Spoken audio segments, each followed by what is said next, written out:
the ECGI and SSE Riga conference, SMEs, families, and capital markets. First, before we start, please be informed that this meeting will be recorded, and after the conference, some video material after confirmation from all the participants will be available for the registered participants. Just a little bit of history of this, how this conference started. It all started when there was like one unfortunate case in Latvia with family succession, or like local pharmaceutical company Urbāns farm. The founder of the company died unfortunately at the age of 52, leaving company with different operational and governance challenges after the in light of battles over inheritance. So although these family firms governance and operations and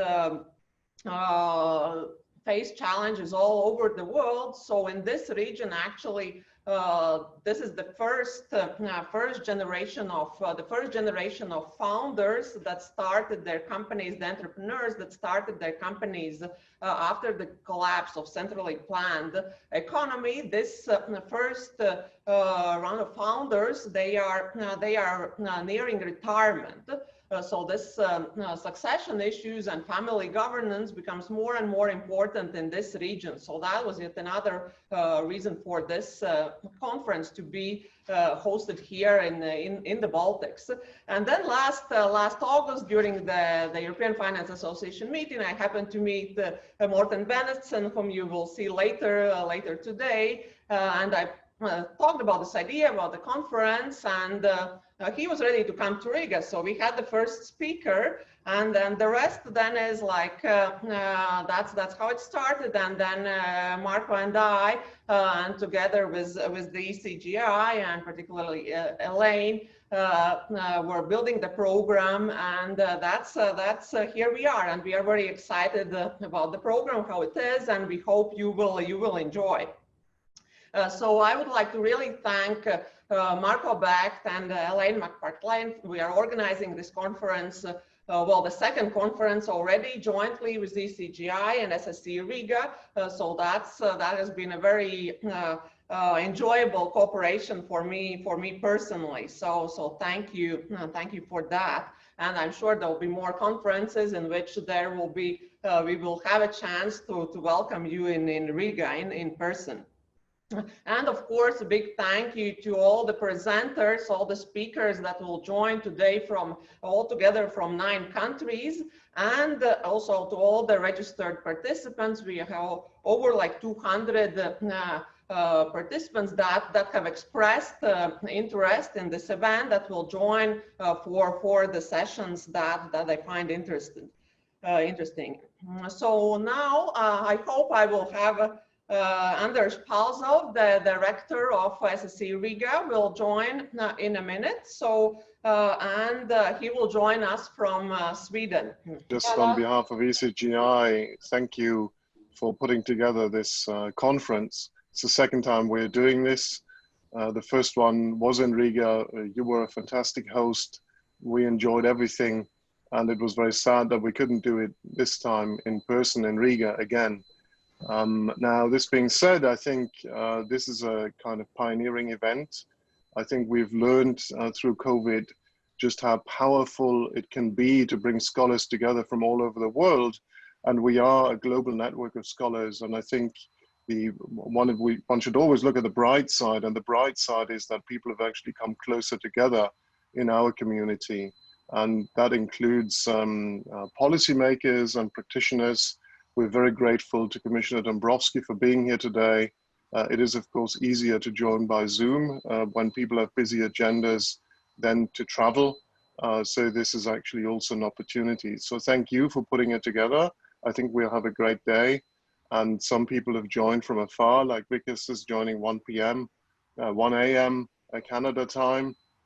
So thank you to all, and I think it's going to be a great day. Thank you. Okay, so I think there is some issue with the connection with Sweden today. So I'll say basically what Anders was planning to tell. So very welcome from SSE Riga, and we are really honored to host this event together with ECGI. And of course, very big thank you goes to our sponsors, the European Corporate Governance Research Foundation, and LHV here in Riga, and KPMG. So we're very grateful for support. And so as I said, yes. So let's start and hope to see you sometime in person. So now. So maybe Anders joins for the final remarks. Yeah. So let's go for that. So he can join us later. So now I'm really honored to introduce Mr. Valdis Dombrovskis, the Executive Vice President of European Commission, who joins us, I guess, from Brussels.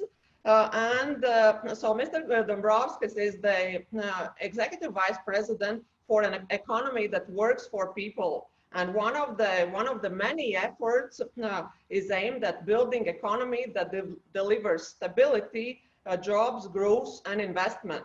And this is an area in which family firms and SMEs play an important role. So please, Mr. Dombrovskis. Good morning, ladies and gentlemen. First of all, I would like to thank the organizers, Stockholm School of Economics and European Corporate Governance Institute for inviting me to address such a distinguished audience. The coronavirus has swept through every European country. It has damaged people's livelihoods and pushed many companies to the breaking point. The European Union has entered the deepest economic recession in its history. Now, as countries start to ease their lockdowns, we see a slow return to normal economic activity. Still, it will take a long time for businesses to recover. Europe's many small and medium-sized enterprises have felt the most pain, from innovative startups down to traditional family restaurants. Many of them have lost more than 80% of turnover in the last few months. We all know how important SMEs and family businesses are to the economy. Family businesses make up around 70% of enterprises in Europe, both large and small. And it's especially true in Baltic states, as Mrs. Pajuste already said. Here, SMEs provide up to 80% of jobs, much higher than the EU average of 67%. And the crisis has hit them hard. In Latvia, for example, the catering and hospitality industry reports a slump of more than 90% in demand. So what we are doing about this, how we are helping Europe's SMEs. Throughout the crisis, we have done our best to make sure they have enough liquidity, retain productive capacity, and keep their employees in a job. The immediate relief has come from both European and national sources. On a national level, all EU countries have offered some form of deferral or reduction of tax and social security contributions, guarantee schemes to help companies in financial difficulties, wage subsidies, direct loans. Basically all of those measures aim to keep financing flowing to SMEs. On the EU-wide basis, we are using a full flexibility of EU fiscal, banking, and state aid rules to tackle the socio-economic fallout. This includes unprecedented flexibility in using EU funds, as well as 100% financing from the EU budget. As the national schemes show, governments are making good use of this flexibility. It gives them the freedom to support healthcare systems, but also economy, workers, and businesses. In terms of specific funding instruments, both the European Commission and European Investment Bank have acted quickly to get immediate financial relief for SMEs. There is a long list of measures. I will just give you a few of most significant examples. To start with, we used existing instruments like COSME Loan Guarantee Facility and the Innofin SME Guarantee under Horizon 2020 to support SMEs with liquidity. Then we used EU budget for a guarantee for the European Investment Fund to provide 8 billion euros of financing to at least 100,000 SMEs and small mid-cap companies. It must be said that this money is basically already used up. Also, with the European Investment Fund, the Commission developed a new instrument, Escalar, to increase the investment capacity of venture capital and private equity funds. It should trigger investments up to 1.2 billion to help startups and scale-ups to grow in Europe. Once again, very relevant also for the Baltic states. The European Investment Bank will set up a 25 billion euros guarantee fund to scale up its support for EU companies to the extra 200 billion euros, again focusing on SMEs. The European Investment Bank initiative is one of the 3 safety nets, along with a SURE initiative for workers and European Stability Mechanism's pandemic crisis support for member states. Together, the 3 safety nets amount to 540 billion euros. Ladies and gentlemen, these and many other measures were necessary as short-term emergency support, and they will be needed for some time. However, as we move to the phase of longer-term recovery, we're all reflecting also on our longer-term ambitions. This is where we focus on rebuilding the economy, strengthening its resilience to shocks, and making sure that our economic recovery is as fair, even, and inclusive as possible for all, because the crisis has hit all EU economies badly, so no one should be left behind. We should use the recovery financing to strengthen the resilience of our economies and societies, and we should use it to invest in the future, in the green and digital transitions of our economy. Given their major input to the EU economy, naturally, SMEs have a major part to play. Their first priority is to have access to finance, well, currently to survive worst of the crisis, and secondly, to thrive in the post-pandemic context. As you know, European Commission has proposed a recovery instrument, Next Generation EU, to support those parts of our economy that need it most. It comes on top of the EU's multi-annual budget for the next 7 years. The recovery instrument will be equipped with 750 billion euros in financial firepower. The bulk of this will be spent on the recovery and resilience facility. It includes grants and loans to fund essential investments and reforms aligned with our European priorities, including the green and digital transitions I already mentioned. The Next Generation EU, when combined with EU budget, will be worth a total of 1.85 trillion euros. So where do SMEs fit into this? The EU will continue to do as much as it can to maintain credit and cash flow to struggling companies, especially smaller ones suffering from current economic downturn. Our REACT EU scheme, for example, will provide an extra 55 billion euros for the EU funds and extend the unprecedented flexibility in using these funds up to 2022. This will allow all EU countries to continue supporting their SMEs, preserving jobs, keeping companies afloat, and helping the most vulnerable. The recovery plan is also EU's response to the vast investment shortfalls that crisis has created.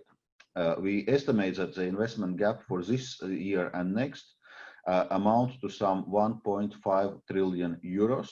Most of this falls into the private sector. We have proposed doubling the sustainable investment window in the Invest EU program and creating a new strategic investment facility. This will help invest in key value chains that are critical for our future resilience and strengthen strategic autonomy, including green, digital, and health sectors. On top of all the liquidity already provided to companies, we have proposed a solvency support instrument to prevent otherwise healthy European companies going bust due to the lockdowns. This is just the type of immediate support measures that companies urgently need. The new instrument can be put into effect already this year to help the companies out, but EU governments would first have to agree on it quickly. With a budget of 31 billion euros, it should unlock 300 billion euros in solvency support. It will focus on the worst affected sectors, regions, and countries, and on where companies cannot secure enough financing themselves through capital markets. This will also help to protect and rebalance the single market, Europe's best asset in this crisis. Trade within the single market accounts for some or supports some 56 million European jobs, and its economic benefits are estimated at between 8 and 9% of GDP. So it is vital for our collective and rapid economic recovery. That is why we cannot risk undermining the single market with widening of economic, social, and political divergences across countries or regions. We have to do everything possible to restore its smooth functioning, to improve enforcement of its rules, and tackle outstanding obstacles. To this end, we have set up a joint single market enforcement task force composed of EU countries and the European Commission. I have often said that SMEs and family businesses would find it much easier to do business around Europe with fewer barriers and obstacles to deal with. There are many long-standing issues for smaller companies that hold back growth and prevent them from reaching scale. Late payments is one, and we are acting on this to fix this problem by enforcing the late payment directive. Fortunately, just days before the virus struck Europe with full force, we had set up a dedicated plan for helping our SMEs. The SME strategy is now more relevant than ever. One of its key elements is to find ways cutting more red tape for SMEs and making it easier for them to access finance. Here, I would recall that SMEs of one of the 4 policy areas identified in our Invest EU program. This starts next year and will play a key role in unlocking public and private investment, helping wider economic recovery. For SMEs, the Invest EU program will focus on supporting access to debt and equity type financing, which financial markets either do not provide or not sufficiently. This brings me to capital markets and how vital they will be for the economic recovery. As we saw during the financial crisis, bank lending cannot provide the real economy with a variety and depth of financial resources for a strong and rapid rebound. Depending too much on bank credit can also constrain future and long-term oriented investment. Without stronger market-based financing, our wider economic growth will remain subdued. Our companies, especially SMEs, need alternative financing sources to complement bank lending, such as crowdfunding, venture capital, private and public equity. This need has not gone away with the coronavirus. It has actually become more urgent. This makes pushing ahead with a capital markets union even more important for the economic recovery, which will rely on supporting financial flows. We are committed to presenting the Capital Markets Union Action Plan in early autumn. Also, given that the final Brexit date will be approaching fast at that stage, this will be a good time to set out next stages for this flagship project. Supporting the development of local and regional capital markets will remain a focus. They are a basis for deeper cross-border capital markets in Europe. my own part of Europe provides a good example. The Pan-Baltic capital market comprising Estonia, Latvia, and Lithuania is a pioneering project that I'm warmly encourage. Thanks to the regional stock exchange alliance between Tallinn, Riga, and Vilnius, all Baltic companies appear in a joint list with integrated services through the Nasdaq Baltic market. This has been of interest to both local and international investors, as well as to companies keen to list their shares on the stock exchange. Here I could mention the successful initial public offering by the Port of Tallinn in Estonia and the issuance plans of energy companies in Lithuania. The three Baltic countries are preparing legal changes to complete alignment of the national laws on covered bonds and securitization by the end of the year. They also want leading index providers to reach a single Pan-Baltic classification. These are welcome steps forward. The Pan-Baltic capital market will allow for a more productive and innovative use of private capital with more diversified funding for smaller companies. Fully functioning integrated capital markets are vital for Europe to speed up its economic recovery and reach sustainable growth. They will also support the green and digital transitions. However, finance is not the only investment that SMEs and family businesses need. Their workers need right skills too. Increasingly, this means digital skills with reskilling and upskilling as required, such as employment situations change. Latvia, for example, faces a major challenge in this area. It could benefit from continuous investment in lifelong learning, especially making sure that workforce acquires more digital skills. However, this is an issue that we see across Europe as a whole, and one that the recovery package also addresses. Having the right skills is our gateway for staying competitive in the future, and that means investing in human capital. In the next few weeks, the Commission will present our guidance in this area. Ladies and gentlemen, Europe relies on its 25 million SMEs and their 100 million employees, not just for the benefit of the EU economy. These are also people's livelihoods and incomes. The European Union acted quickly and decisively to help businesses affected by the impact of the virus. Yet the crisis is not over, and at the same time there are glimmers of optimism in the last few weeks. In the meantime, Europe will stand firm and continue to support smaller businesses and the people who work in them. Our economic recovery depends on them too. So thank you very much once again for your attention and for this invitation.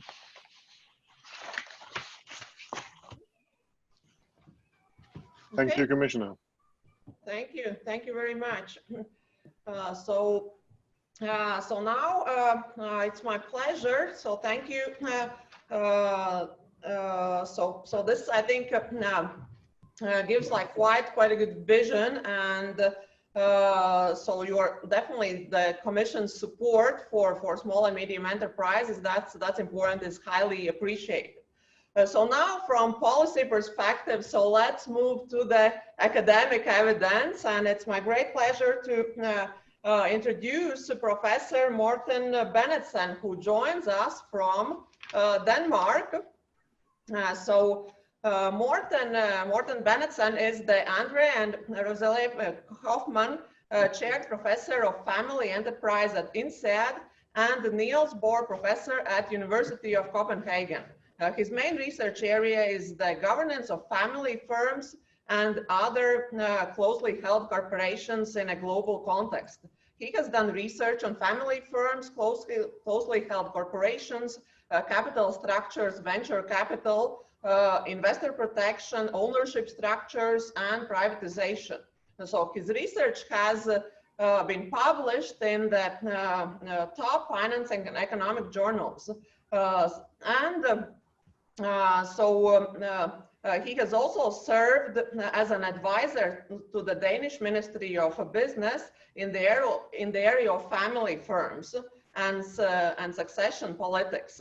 So in particular, and more generally on corporate finance policy. So he frequently gives talks to family firms, corporate finance institutions, investment banks, and private equity funds on the governance of family firms. So it's really a pleasure to have you, Morten, online. So I was hoping to see you here in Riga, but please, the floor is yours. Thank you so much, Anete. Can you hear me, everybody? Yes.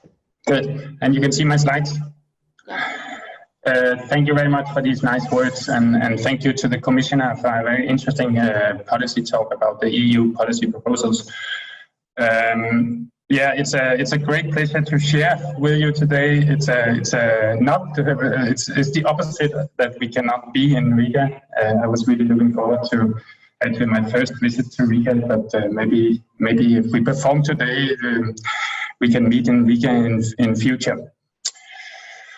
So I'm going to talk about family firms, and obviously there are many angles, many dimensions, and many stakeholders that are interested in family firms. And so just as we already saw, there's a big policy element.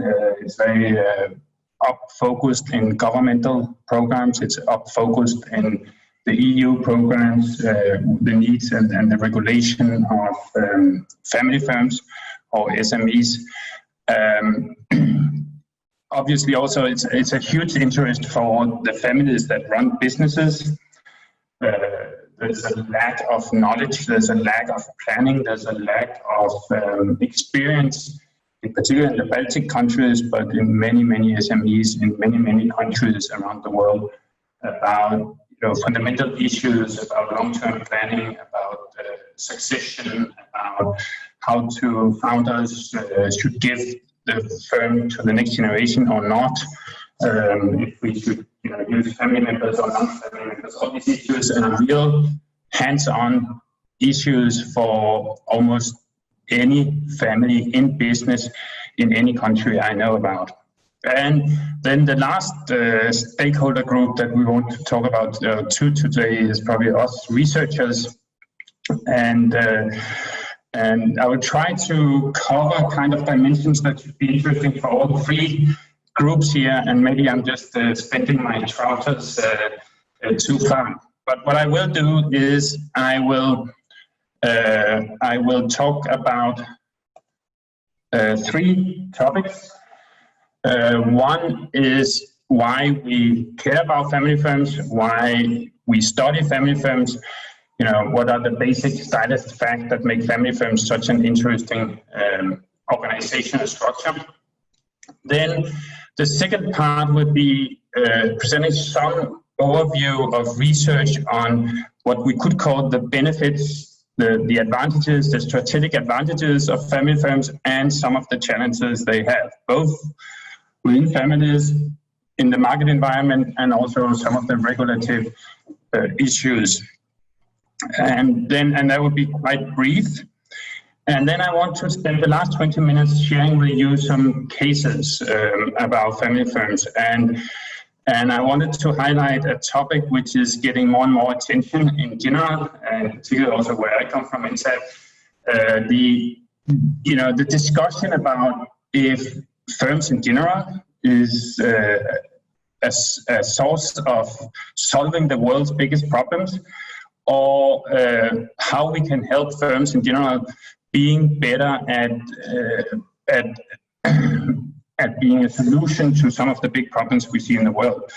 And I'm the one that kind of tried to develop these thoughts for why I see family firms, both what the potential in family firms to cater to some of the big problems, corporate climate change, inequality, global issues, pandemic crisis, but also what are the cases where family firms have come far from doing good in the society. So this is a new structure of the talk, and let's see how it goes, if I can get it to fit together. So let me start out with what we always should start out with, but that's not too easy in the context of family firms, and that is, what is a family firm? We already heard the Commissioner. for governments and people in politics and in regulation, family firms is almost equivalent to small and medium-sized firms. Now, already that is an issue because, you know, it's a startup firm, a family firm. When do you become a family firm? When do you become an entrepreneurial firm? What is the switch between a founder that runs a firm and then it turns into a family firm? There's written many papers on the definition, and I know Vikas will talk more about it later in the program. What I would say is that there's at least 5 dimensions in being a family firm. The first is obviously ownership. You know, if we think about a large corporation and a family owns everything, like Hermes, the famous luxury company, then we will probably call it a family firm. So there has to be some kind of ownership and significant ownership. But we also know that ownership is, in particular through all the work of European Corporate Governance Institute, that ownership is hard to define. And ownership can be nominal ownership can be controlled. So, you know, you can actually have a lot of ownership without having any control, and you can have very little ownership and having a lot of control. So the second dimension is that families need to have some control. That can be through, if we talk about public traded companies, we often see in Europe dual voting classes or control enhancing mechanisms. If it's private firms, control often comes with having the majority ownership stake. Now, then the third dimension is the family, is the management a family? Is it the founder or one of the family members who are actually running the firm? And that leads to the fourth element of the definition, engagement. I mean, is the family actually engaged in this work firm, or are they just supervising it and you know, running it completely professional? Now, the problem with all these definitions is that it's very easy to find firms which satisfies all these 4 definitions, and we wouldn't call it a family firm. Just think about me starting up a software company. I own it, I control it, I'm the CEO, I'm probably the chairman of the board, but the only vision I have in life is to sell it to Microsoft after 10 years and earn a lot of money. I mean, that's an entrepreneurial firm. It's not really a family firm. And therefore, some people, the very Puritan scholars, they would say it's only a family firm when there's been a succession, when you're in the second generation, or at least that the founders have a strong intention about doing a succession. So unfortunately, I start with this very messy slide because there is no single definition of a family firm, but we all have the idea about what family firms are. You know, we see lots of good cases of families running businesses which are clearly family firms. So with that, let me jump into why we are excited, why family firms makes us excited. And I think it's, you know, obviously I'm biased, but it is one of the most interesting research area we can do as academics. It's clearly also, as we already heard in the previous talk, an area that politicians and governments and EU is getting more and more focus on. So let me say a few things. What I have a passion for is that some family firms can become very, very old. And, you know, it is a paradox to me that the oldest firms in the world are probably, you know, maybe except from churches, are the oldest organizational structures, family firms. And, you know, today we talk a lot about the challenges we have in families, the challenges we have in firms. When we put these 2 challenges together, sometimes we get something which just lasts forever. And this talk also gives me, I should say, I'm coming out with 2 books hopefully in the next years. One is an illustrated book, so I'm testing on you some of the illustrations for this book here. This is the oldest business in the world and also the oldest family business in the world. I mean, imagine, you know, this Japanese construction company called Kongo Gumi. They were sailed over from Korea to Osaka region in Japan in 578. In 578, Prince Shotoku, a very famous figure in the Japanese society, he decided that Japan should be a Buddhist country. So he started the process of making Japanese Buddhism. Now that has that practical challenge that you have to build temples for Buddhist religion, which was not the same as the previous temples. So he invited these carpenters from Becht region in Korea, where they had Buddhist temples, and they came over and started to build the temple you see up on the top here, called Shinten-ji, which is still there today in Osaka. And in particular, this 5-story pavilion is very, very famous. They claim it's the oldest wood construction today in the world. It was built by this family and probably a few hundred others. And then they stayed on building, rebuilding, changing Buddhist temples and some of the most famous buildings in Japan. And the one you see in the middle, as you all probably know, is Osaka Castle, which is considered one of the most beautiful buildings in the world. They were involved in that. I mean, this was a very stable business. First of all, you had to build all these temples when you made Japan Buddhism. Second, they were all made by wood, which means that all the walls destroyed them and you had to rebuild them a lot of times. There were floodings, there were fires. And they did that for 1,400 years. Now, another learning, so there's some learnings from a case like that. The first one is, to be a family business, you often helps to be in a stable industry if you want to be a long-living thing. And building and rebuilding Buddhist temples were a very stable industry. But the second learning is that, you know, even if you survive for 1,400 years, you cannot always be sure that, you know, you have revenue and you have a business in 2 or 3 years. And the tragedy of Kongokumi, as you can see at the end there, was that they went bankrupt in 2010. After 1,400 years, they couldn't manage the debt. They have accumulated the debt. They have invested in properties just before the financial crisis in Asia, and they literally went bankrupt. Now, this is a wonderful case of, you know, why we should be excited about family firms.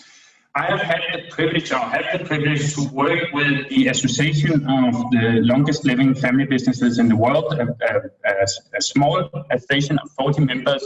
To be a member of that, in Nokian, you have to be at least 200 years old as a family in business. And you know, we made a book and the case studies of these. There are wonderful stories here, but you can learn a lot. I think we can get a lot of inspiration for the longevity of family firms. I mean, they do things right because else they wouldn't have survived. They think long-term, they're able to plan long-term. They are able to overcome all the challenges that family businesses have, both in the market structure, in the institutional structure, and in the family structure. And they know about succession. I mean, you wouldn't survive, you know, just two generations if you don't plan and do your succession right. Interesting enough, long-living family businesses do things in very different ways, but they all find a way that works. Now, I've been also privileged to actually take this one step to World Economic Forums and their family business group, and we have kind of suggested a model of long-living family firms, which I think capture what other businesses, and in particular young family businesses, can learn from the older family businesses and maybe the larger family businesses. And there are basically 6 dimensions in being a long-living or surviving through the generations for businesses. One is you need a stable, agile, resilient, is of course the good word now, in particular in the pandemic crisis, business strategy. I mean, you know, if you're in I don't know, the newest cell phone component, you know, you may do a very, very good business, but, you know, that industry may not survive, you know, for 1,400 years. But if you're in a stable industry, it helps. But you also need business strategies which are agile and resilient, which are some of the keywords, not least today after COVID. But then there's all the other dimensions, the family governance, you know, how we avoid that we fight, that we kill each other in the family, the transition, how do we plan the succession of family firms, and the ownership structure, which is the source of all incentives in firms, you know, who should own what, in what model, what kind of instruments should we use, who should lead and manage the firms, and then every long-living family firms need to reinvent themselves. You know, innovation, entrepreneurship is a key for long-term planning.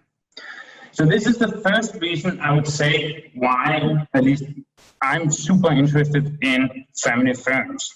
The second reason is, and I think the commissioner also related to that, is it is the most typical organizational structure. And you know, some of us find it a paradox that we don't talk more about family firms. But I think part of it is because we basically call them SMEs. I mean, in all countries, in all over the world, except for mainland China, the majority of the firms are family firms, or at least run and controlled by individuals or families. But it's not only the small firms. You know, what you see on this list or this slide here are logos for big and famous firms, which all are family firms today, or at least has been family firms for a very long part of their life. And these are some of the biggest firms, you know, in the world. I mean, Investor, of course, since we are in Riga, is controlling a very strong, the Wallenberg family investment. They control a lot of the economy or the business economy and the big firms in Sweden. Tata is the biggest firm in India. Reliance, the second biggest firm, is also a family business group. We, of course, know Walmart, probably one of the biggest firms in the world today. Samsung, all the Korean tribals are family businesses. So, you know, some of us think that you know, family business is everywhere. I mean, the rare events are actually those companies who are not family firms.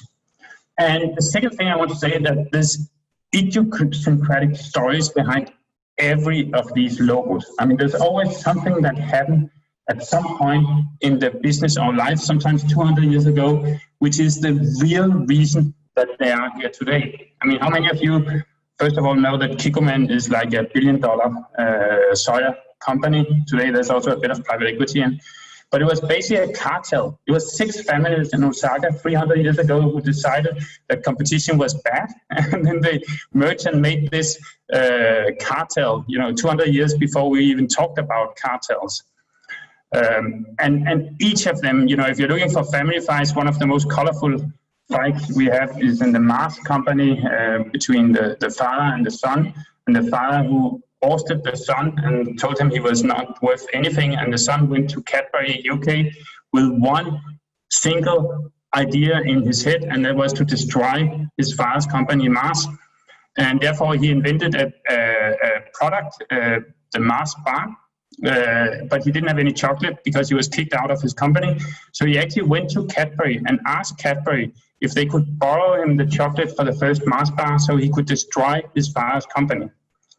Obviously, this is one of the biggest innovation in retail, in food ever. I mean, the Mars bar is the first counterliners, as we call them, basically meaning that you take a lot of cheap stuff and then put chocolate around and save money and cost. And that became overnight the biggest success. And when the father discovered that, he of course invited the son back, and you know, now it's a fantastic and one of the biggest family firms in the world. So that's also so fascinating that you know, you cannot understand these businesses without understanding the stories or the histories that made them what they are today. In basically every country in the world, and there are many kind of schemes like this, even among the public traded companies, we have somewhere between 10, 50, 60% of the businesses being family firms. But I also think that Vikas might be talking more about that later. So that's the second point. The first point is they're fascinating that they can be so old, and we can learn a lot from old family businesses. The second point is that they are so dominating organizational form. And then the third point is really one thing we have discussed in at least 30 years or so now, 20 years now, is, you know, are they doing better? Are family firms actually a better firm than non-family firms? And this comes back to a very, very famous paper, one of the most famous papers in corporate finance, I think the last 30 years, at least by citation, the famous paper by Anderson and Reed. And Anderson and Reed 20 years ago, they basically took the top firms in the US, the biggest firms in the US, and then they split them into those who are family firms and those who are not family firms. And then they showed very simple differences between the family firms and non-family firms. And the one thing which became the most cited fact in the finance journals, I think the last 20 years, was basically that the Tobin's Q, the value of family firms were higher than the value of non-family firms in the US. Now, why become this the most cited paper in finance? Part of it is it's a fantastic. It started the whole literature on family firms in economics and finance, and it's a very intriguing question. The other part of it is also that the families loved it, and in particular the sector of consultancy and the sector who are banks and organizations who are actually providing service for family business. There's nothing better saying that research shows you are the best people in the world. Buy my products or buy my service. So this has been a tremendous cited thing. Is it true? Unfortunately, we can't really say because obviously there came a lot of papers after that, and the message is not that clear. First of all, it's not clear that this sample is representative. It's the biggest firms in the US. And there were it was basically driven by founder firms. But this makes a selection bias, as we call it, right? Because if you're looking at the biggest firms and you have founder firms there, then they, by definition, is super successful because they spend only a lifetime to be the biggest firms in the world, whereas other firms in that selection have spent, maybe 100 years to come over there. So a lot of papers, and some of them cited here, have tried to replicate this, and I can only say that I think the message is missing. We cannot say today that family firms on average are better than non-family firms. We can say that there is a tendency to founder-run family firms, which comes to the level where we can actually measure them, may be running on average very good. And then, of course, people start to look at issues like family firms is not just one type of firms, right? There's founder firm, there's a next generation firm, there's a 10th generation firm, there's different industries. And that leads us to the next issue that we have spent a lot of time on, which both affect government policies, which definitely affect all the entrepreneurs and the families and businesses, and have been a big research area the last 10 years. And that's the issue about if the succession should be done inside or outside the family firm. So is it a good idea to give your firm to the next generation? Should the founder give it to the next generation? Should the founder appoint one of his family members as the next, or she as the next CEO? And this is probably one of the places in the family business research where we have the most clear answer, even globally. I'd like to start with this paper, which is a publication we did in Joseph Stefan and I did on transition in Asia. I mean, this figure, which is from The Economist, I think, is alarming. It's a bit old now, but this is the transition around the retirement of founders in Singapore, in Hong Kong, and in Taiwan. And these are huge firms. These are some of the biggest firms in Asia. And basically what we looked was the stock price reaction, the value of these firms 5 years before and 5 years after the transition. And as you can see, they lost a lot of value. The Asian family businesses have had huge transition problems. Now, this is not succession. Some of these are transition to the family members, some of them are just transition out of the family. But clearly, if we believe numbers like this, it's like half the value of the public traded firms that are lost in Asia around succession. I mean, that would be the biggest macroeconomic problem we had if we aggregated that. Is the number too big? Don't tell me. I mean, of course, there's a lot of variance here, but this is the best estimate.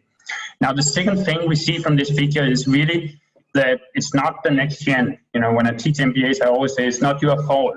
If you look at the period after zero, it's not going too badly. It's really the last 5 years of the founders being there, which seems to be bad for these firms. And this raises some of the general problem I see in big and large firms in many, many countries. And that is, how do we do long-term planning? How do we plan and implement the transition or the succession in family businesses. So interesting enough, and some of you may have heard this before, but it looks like every language in the world has a saying that, you know, entrepreneurs are good, their kids are okay, and the grandkids will destroy the businesses. And, you know, this is very popular saying. I love the Italian words version, which basically says you go from sables to stars to sables in 3 generations. Or the English one, you go from shirt sleeves, that's those who work, to long sleeves, to shirt sleeves, back to shirt sleeves. Long sleeves don't work. You know, there's people like us who just sit on computers, right? In 3 generations. Or in Asia, it just says wealth do not pass 3 generations. So there is something with it. And obviously the most, as usual, the one who really coined it was Warren Buffett, who has always been fighting, even though that he seems to be doing a succession in his own investment company. He has been fighting it, and he coined the thing that, you know, doing a family succession is like choosing the 2020 Olympic team by playing the eldest son of the gold medal winners of the 2000 Olympic team, which obviously makes it more visual. You wouldn't do that. Now, what does the research says?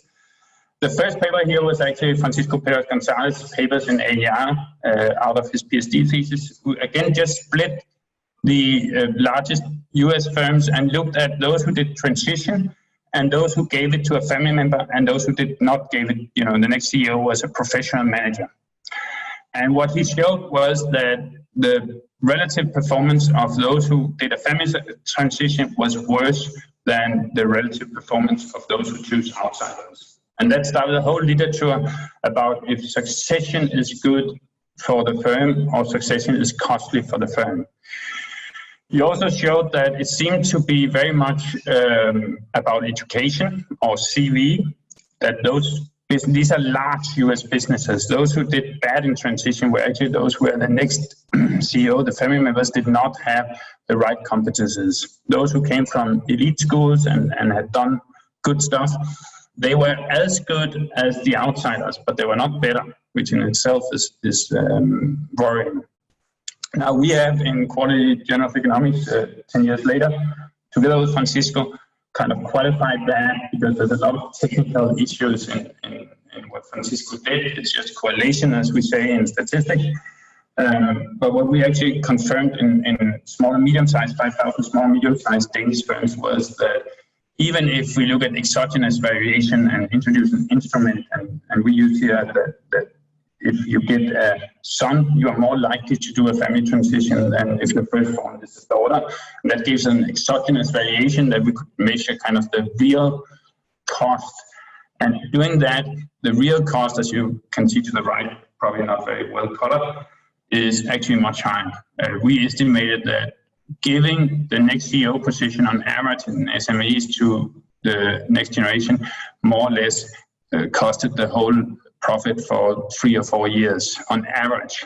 But you know, today I don't want to emphasize that too much because I think it's really about there are good transitions and there are bad transitions, and there's a lot that we as family firms can do to make good transitions. It's all about long-term planning, and that was why I started with the long-term planning.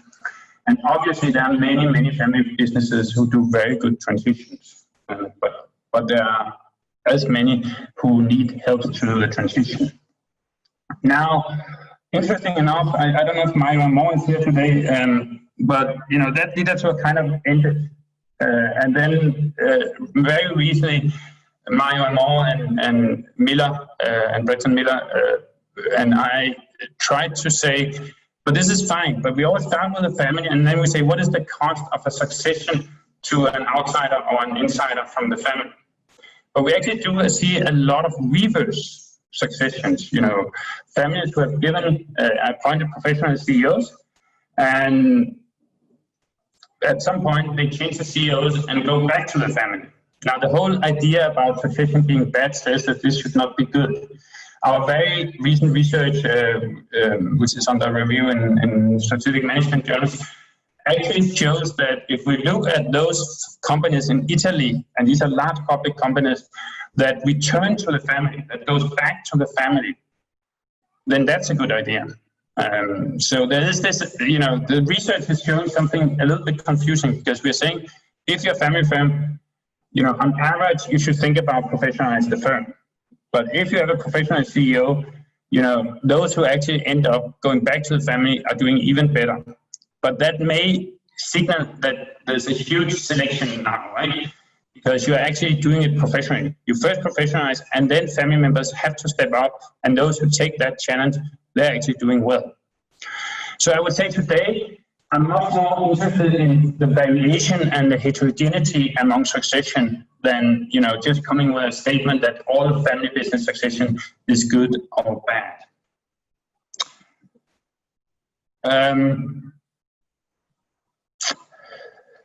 So as a researcher, and I'm not quite sure how the composition of us here today is, but as a researcher, family business is just fun.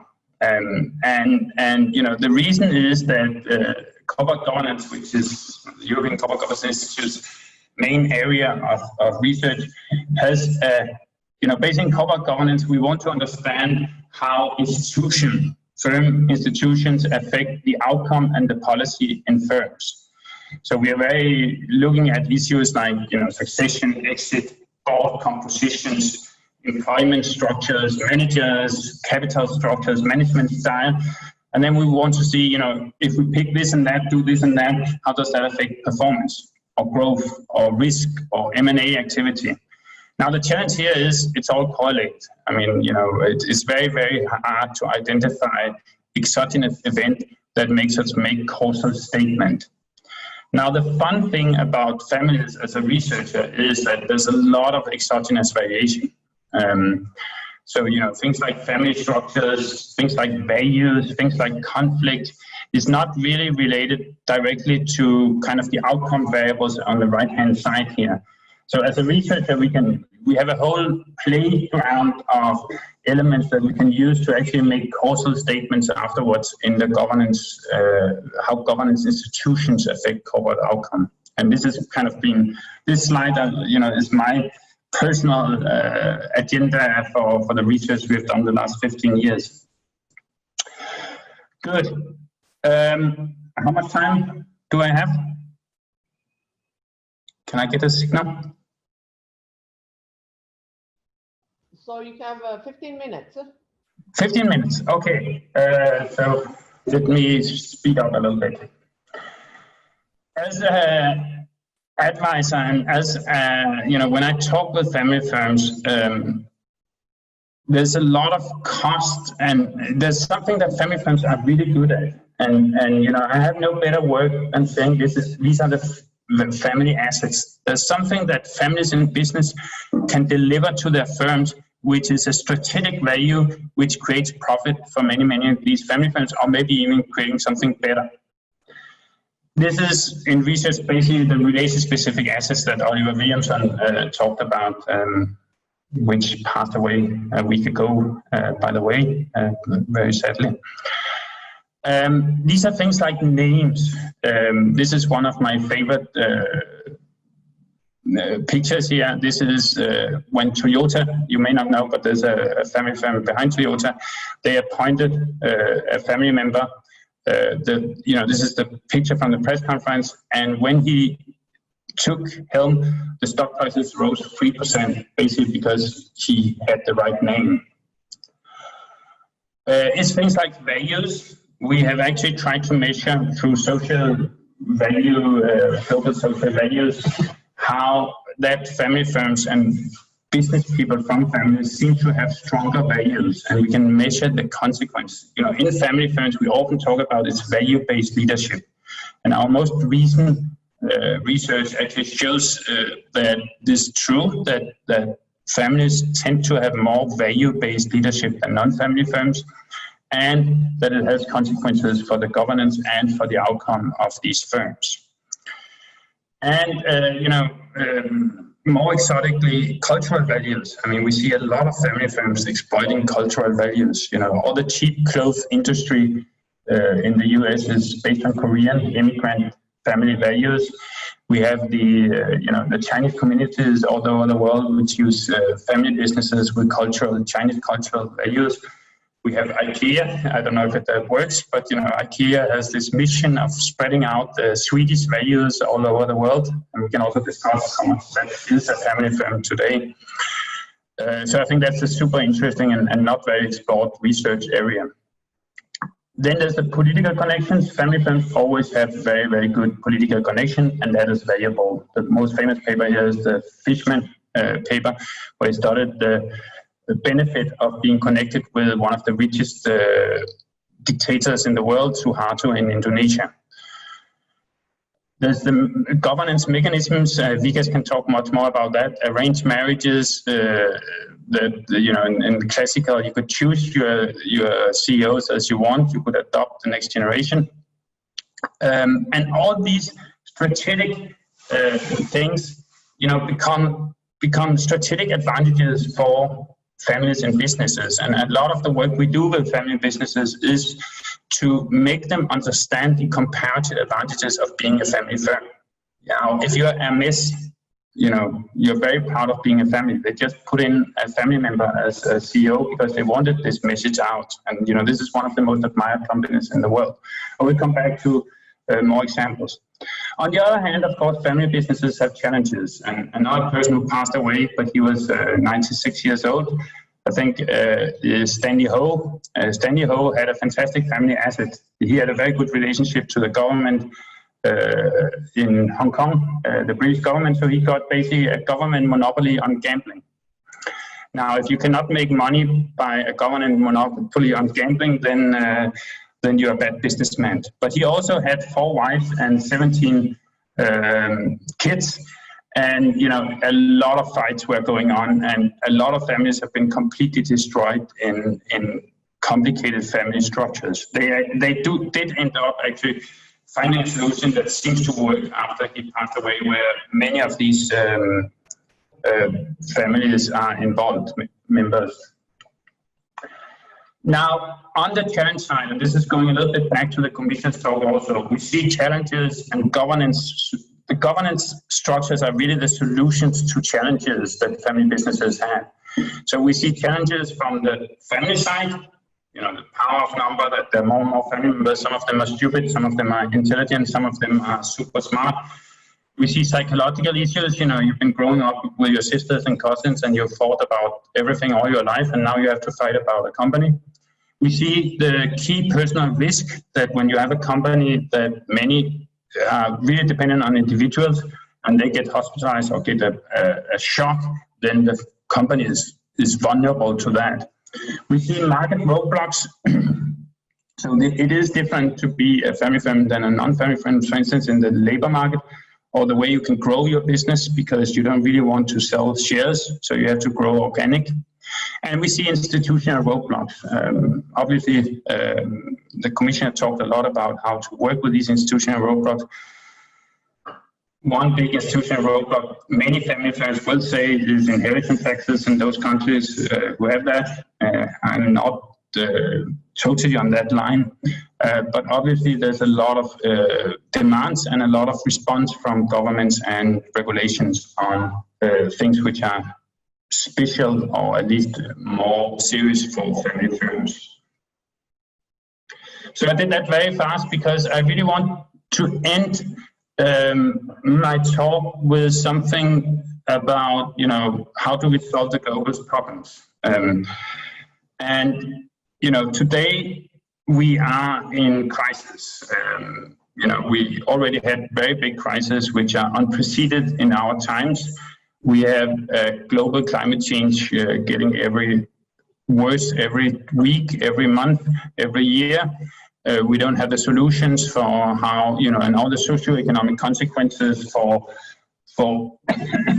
the societies, the cities, by the floodings, the fires, and all these things. We have issues like inequality, which is very, very high on the agenda. We accumulate wealth more than ever before, but it's not distributed fair enough. There's a lot of people who are not part of this wealth accumulation. And more recently, since we're all online now, we have pandemic crisis, health crisis. That means that we can't even meet and we have to sit here on Zoom.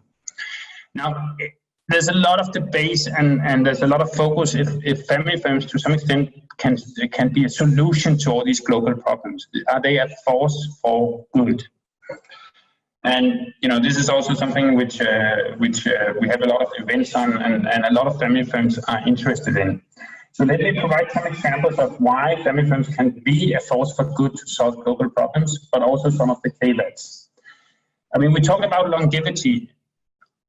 A lot of family firms, in their own perspective, seriously think that sorry, my phone is calling. That when you think in generations, when you think longer than 3 months ahead, you have to have a broader view on what profit is. A firm which has lasted for 1,000 years, it's not the next month's project you are running. If you want to give something to your next generation, you have to think broader. You have to think about what would your next generation be proud of. Not only, how much money am I generating for this next generation, but are we doing a business that the future will be proud of? And I think this is a driver of good in many family firms. Now, does that also make family firms more resilient? This is actually a very current research area.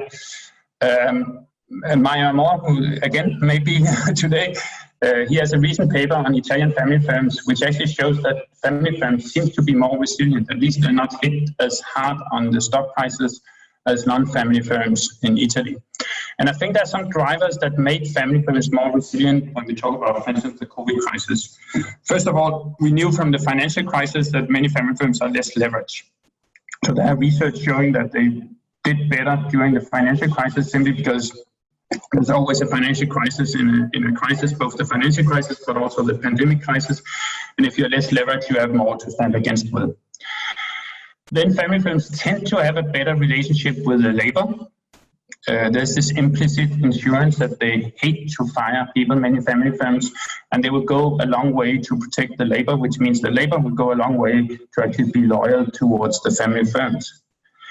On average, they have a more flexible leadership.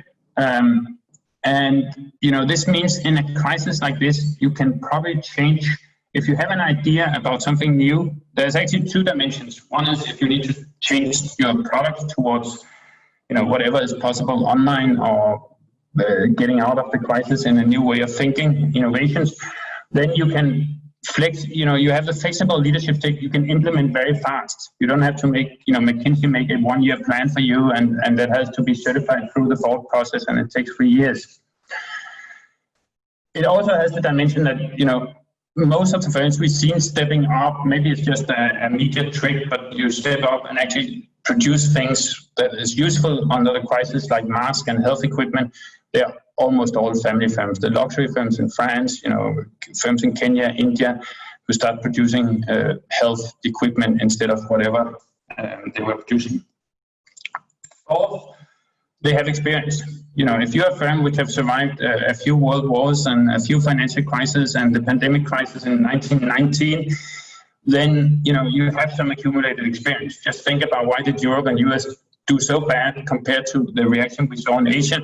Asia took SARS serious. We forgot that there was something in SARS 10 years ago. And I think the same thing you see in firms, that the experience of having survived crisis is something that helps you.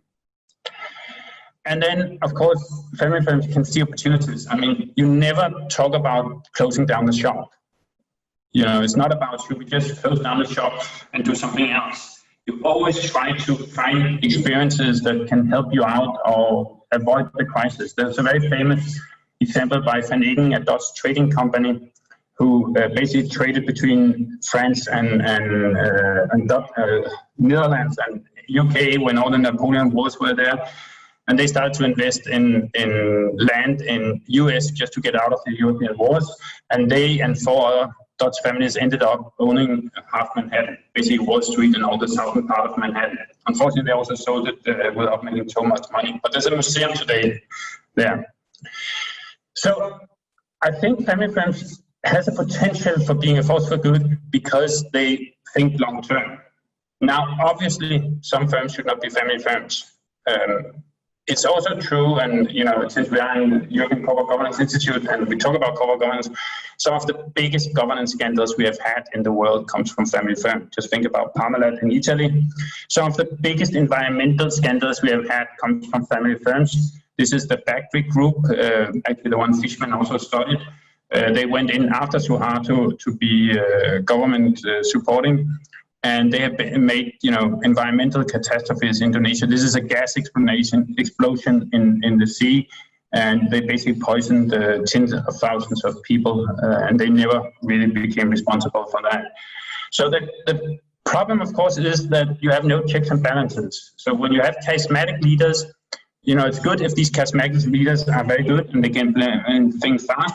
But if they're not that good and make bad things, we need the checks and balances that corporate governance basically gives us.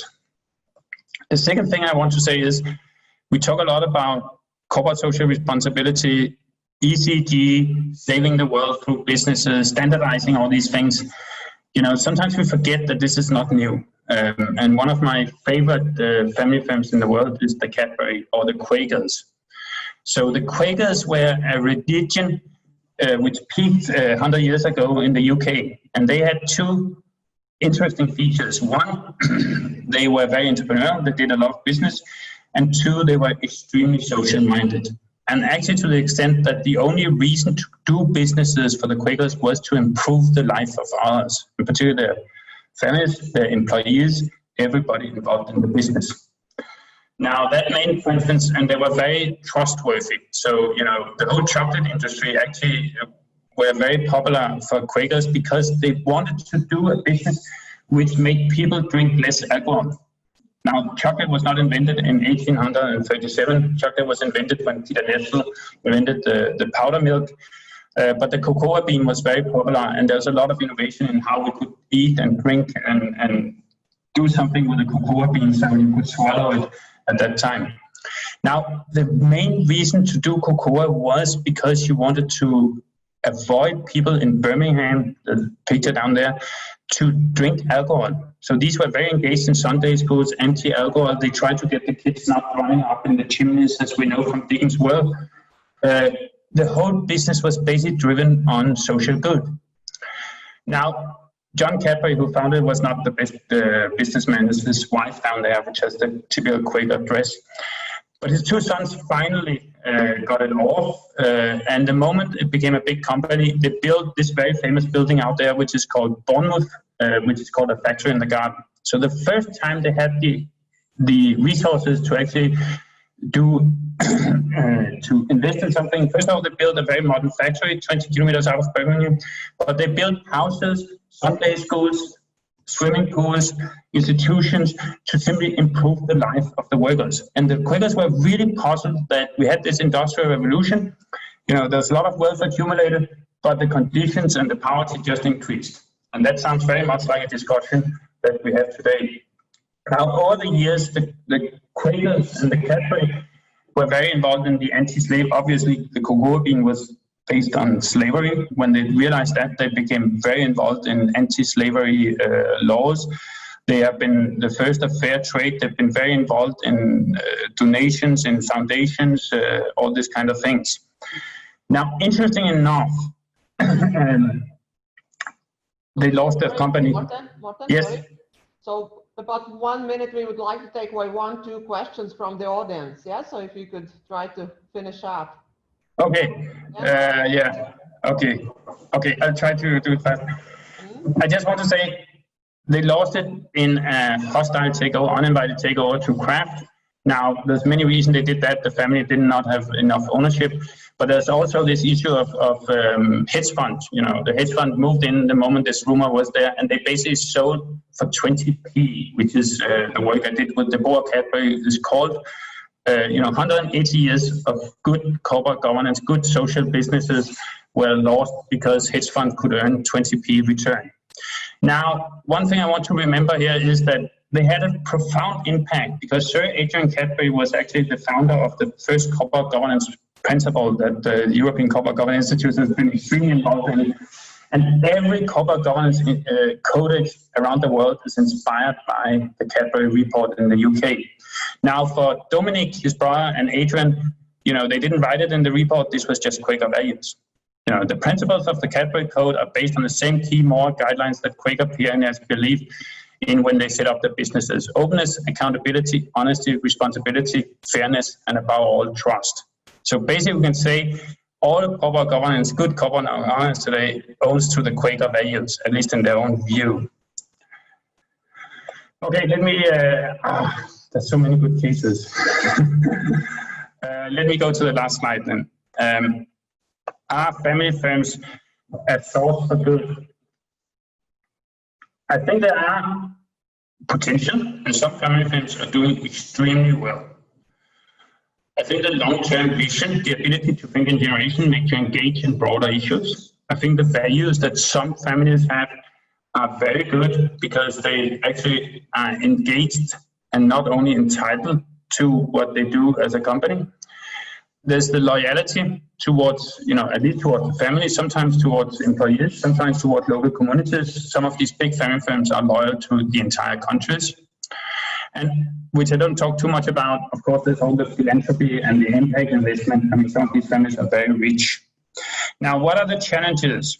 I think the overall challenge for family firms is to be engaged and not only entitled, in the sense that if we look at, we didn't talk about the opioid crisis and the Sackler family, but if we look at some family firms which have not done good, it's probably because at some point the family is not engaged enough.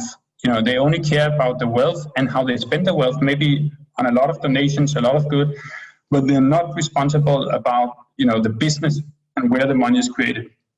And not only I was actually talking with Andre Hoffman from the La Roche last Saturday in an event.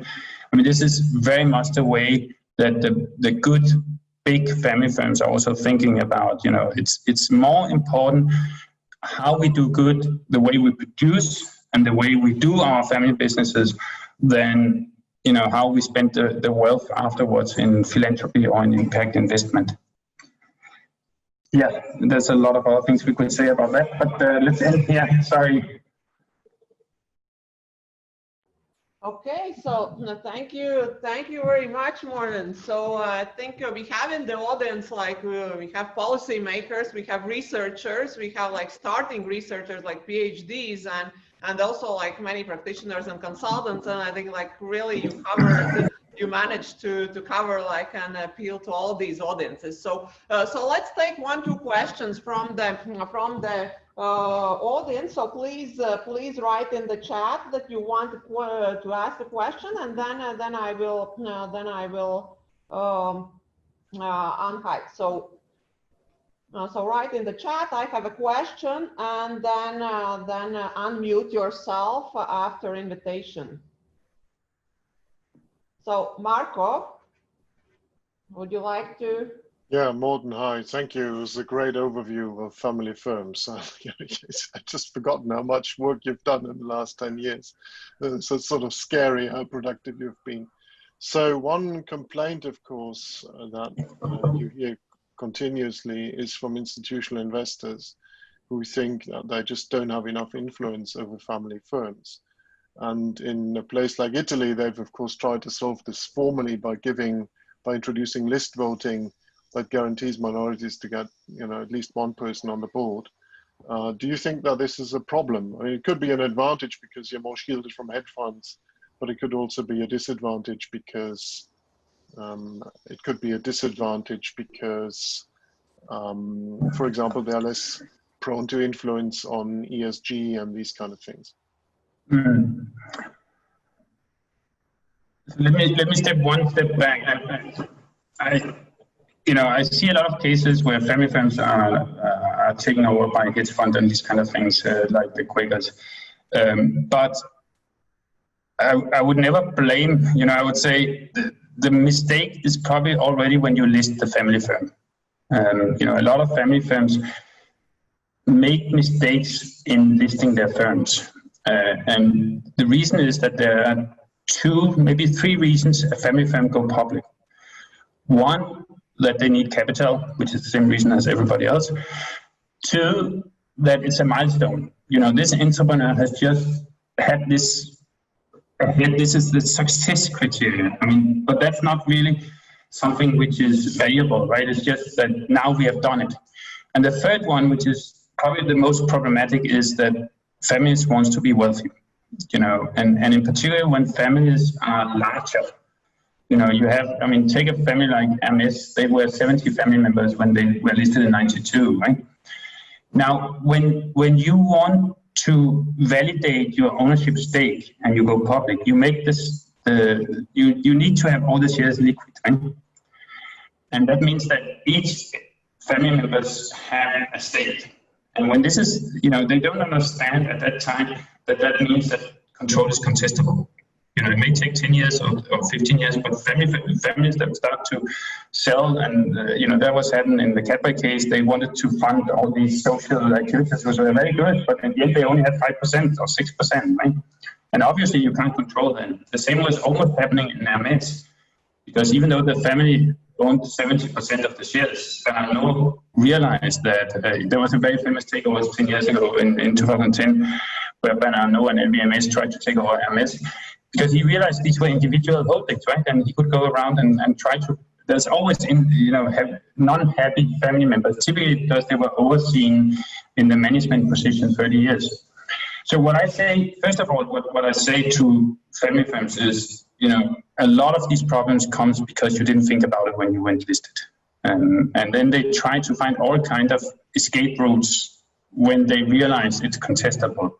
But many of these escape routes, as you know, is basically screwing up minority investors, right? I mean, the MS did a family foundation exposed, which probably would not have been legal in the UK, would not have been legal in the US. It was legal in France, maybe because Anete was not a big friend of the French government. And obviously, all these protection things, if you feel unprotected, it's because you didn't do your work correctly when you went listed, even though it was 50 years ago, and many of them shouldn't have been listed. So then we come to a situation where families think that they can be public, but still run themselves as a private company. And that's when hedge funds and institutional investors come in and teach them a lesson, right? And I think that's perfectly fine. So I think a lot of my work actually goes with talking with entrepreneurs and talking with these family people about thinking this through before they go public. Because it's extremely hard to come in with specific regulation about protecting families who have already earned all the revenue from going public and now want governments to, and it always ends up in this national thought. I mean, this is the debate, even in, I think in any country I know about, Denmark, France, Italy, that we have these national keynotes, and if we don't protect these families, then they will be split up, which is true. I mean, Cadbury is now owned by Kraft, and Kraft is an amazing company, but it was really a cultural shock, as you probably know from the UK, that this honorable 150 years old firm is a subsidiary of Valdis now. So I would say I don't think that it's the government's role to protect these family businesses through at least extraordinary regulatory measures against aggressive investors.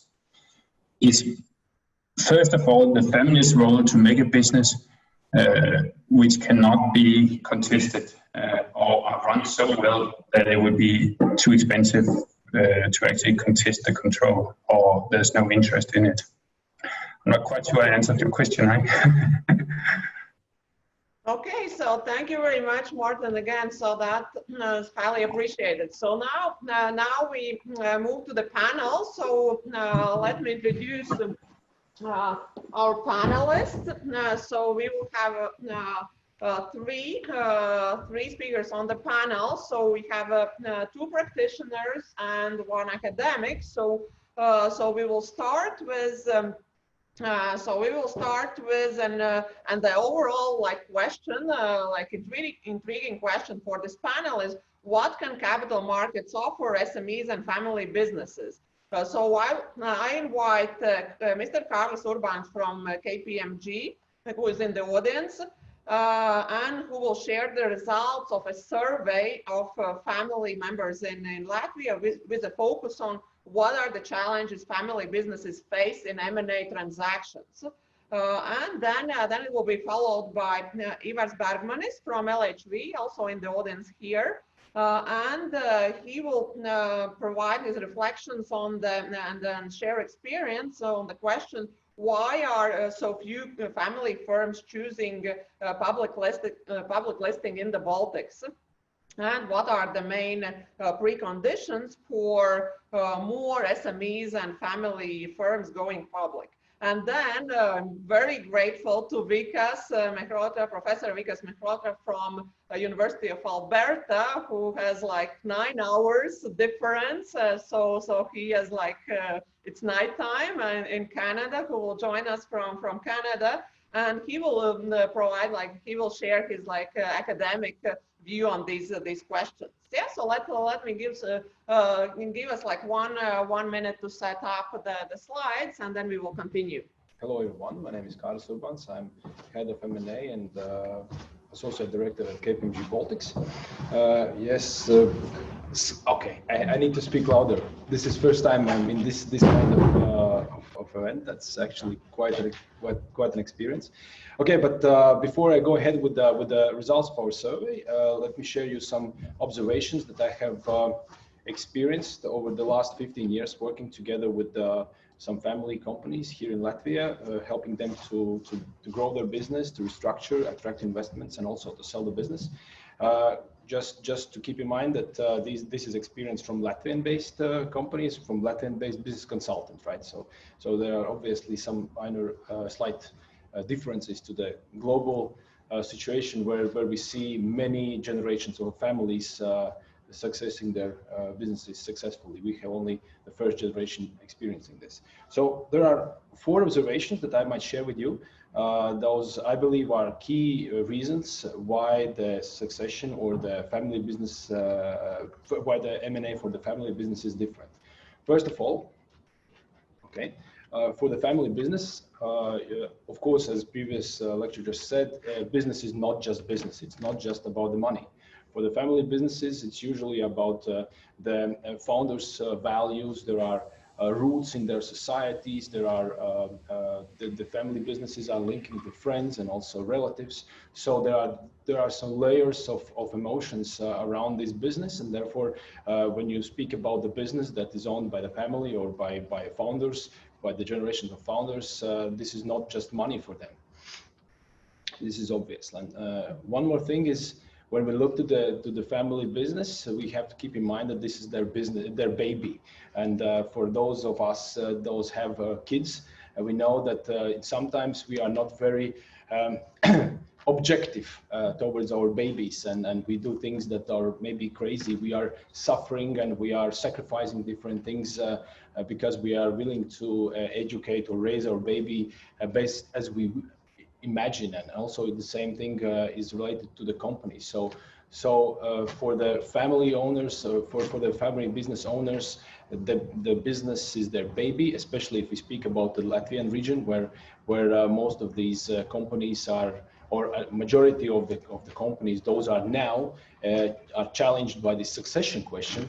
These companies are evolved or established in 1990s, which was really hard time, and for some of them that business was the only way to survive. So there are some bad memories, some good memories around, so it gives additional emotions. So we have to keep in mind that when we are approaching the businesses and when we are challenging.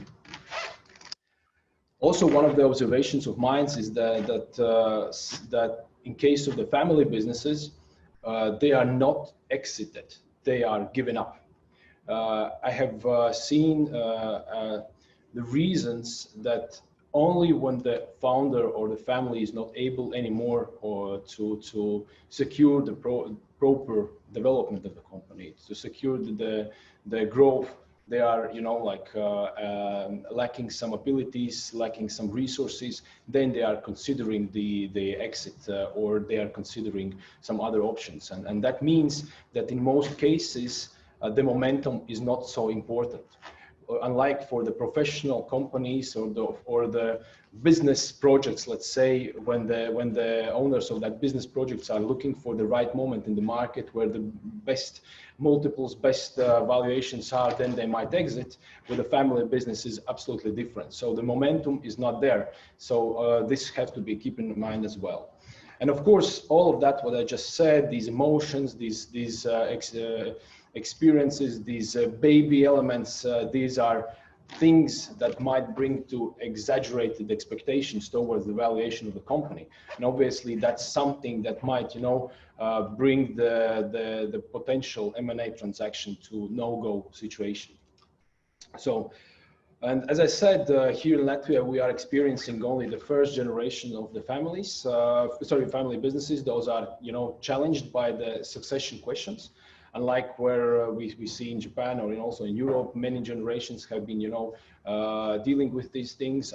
Here we see only the first generations. Those are having successful or unsuccessful succession situations. So for us, it was very interesting to make a survey to analyze a little bit this question. Obviously from the M&A perspective, and therefore we have executed the survey at the very beginning of the January, so the results are still relevant, I would say. Yeah, we have questioned around 100 companies or the owners of 100 companies. We approached different kind of companies from different industries with different sizes and also with different geographies, and therefore we might say that the selection or the sample is quite representable, and therefore the results over there can be taken as for some further discussions properly. And of course we have, you know, analyzed some other topics around the main two questions, you know, are you ready to buy, are you ready to sell?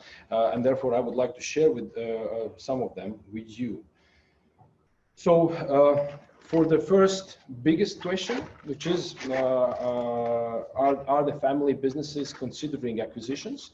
We have seen that half of the companies are looking for the opportunities to buy another companies, and of course if we analyze the size of the companies, we see that as bigger company is, as greater is the opportunity for them to, or the possibility for them to acquire another business, which is obvious because they have the resources and they have also limited abilities to experience this organic growth, and therefore the acquisition might be considered as a way to develop the company, and that's actually is very healthy, which means that the family businesses are also thinking about the business from the healthy point of view.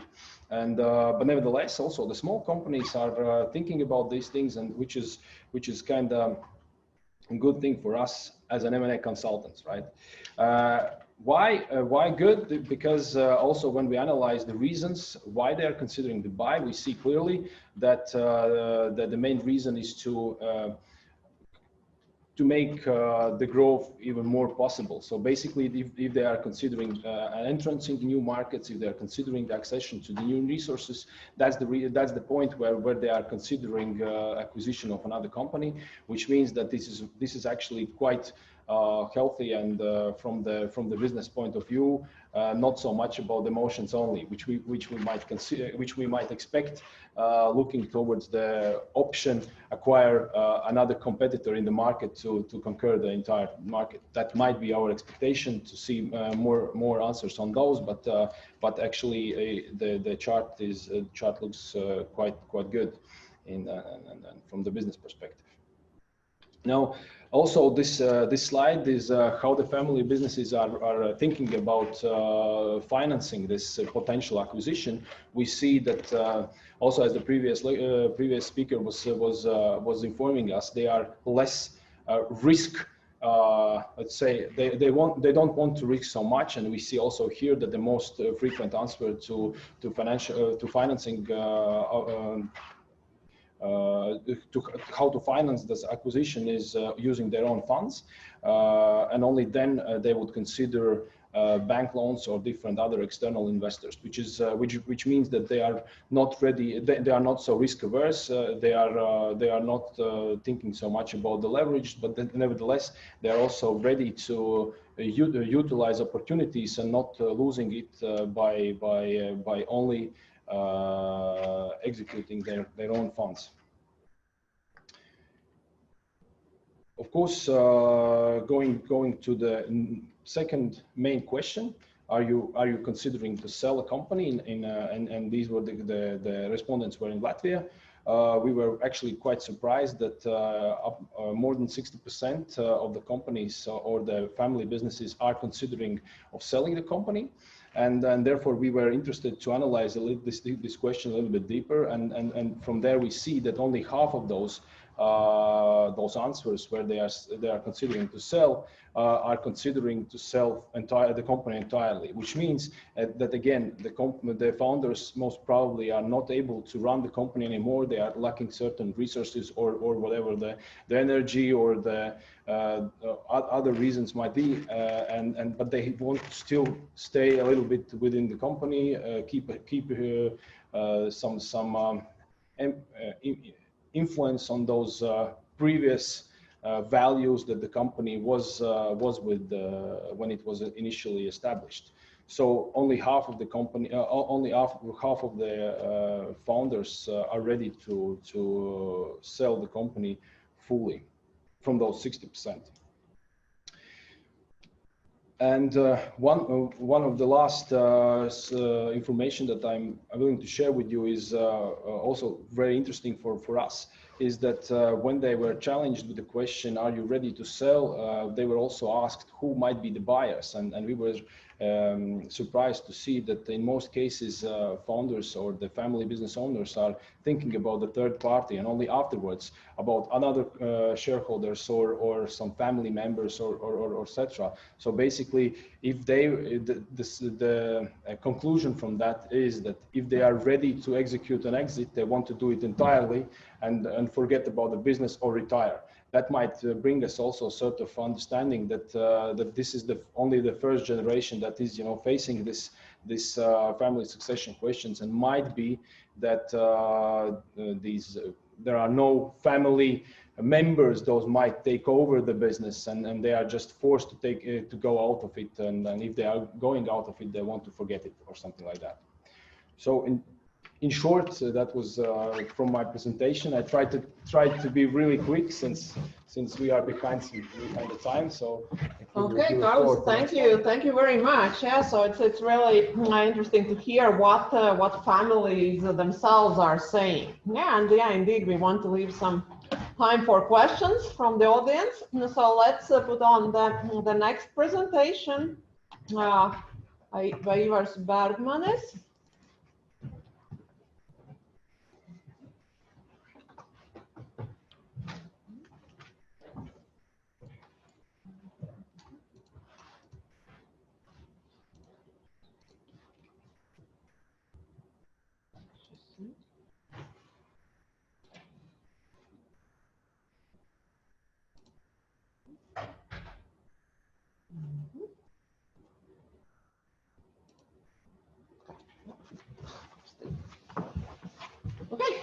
Okay. From the investor's perspective. Thank you. So, first of all, thanks a lot for the opportunity to come and participate in this, both virtually and actually here live. Several questions here. We have 4. We have why so few family firms might be choosing a public listing in the Baltics, and we of course have several routes, not just an IPO, that we can pursue.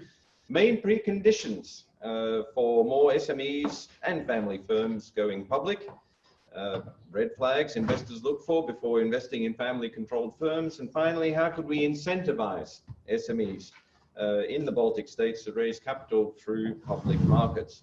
Now, what I'm going to do is take you actually on a top-down journey outside of what you've actually thought, possibly, because this is a reality which I run into every single day, working with Baltic capital markets in the international financial scene. So very much like the film Fantastic Voyage in the 60s, let's get moving and shrink down.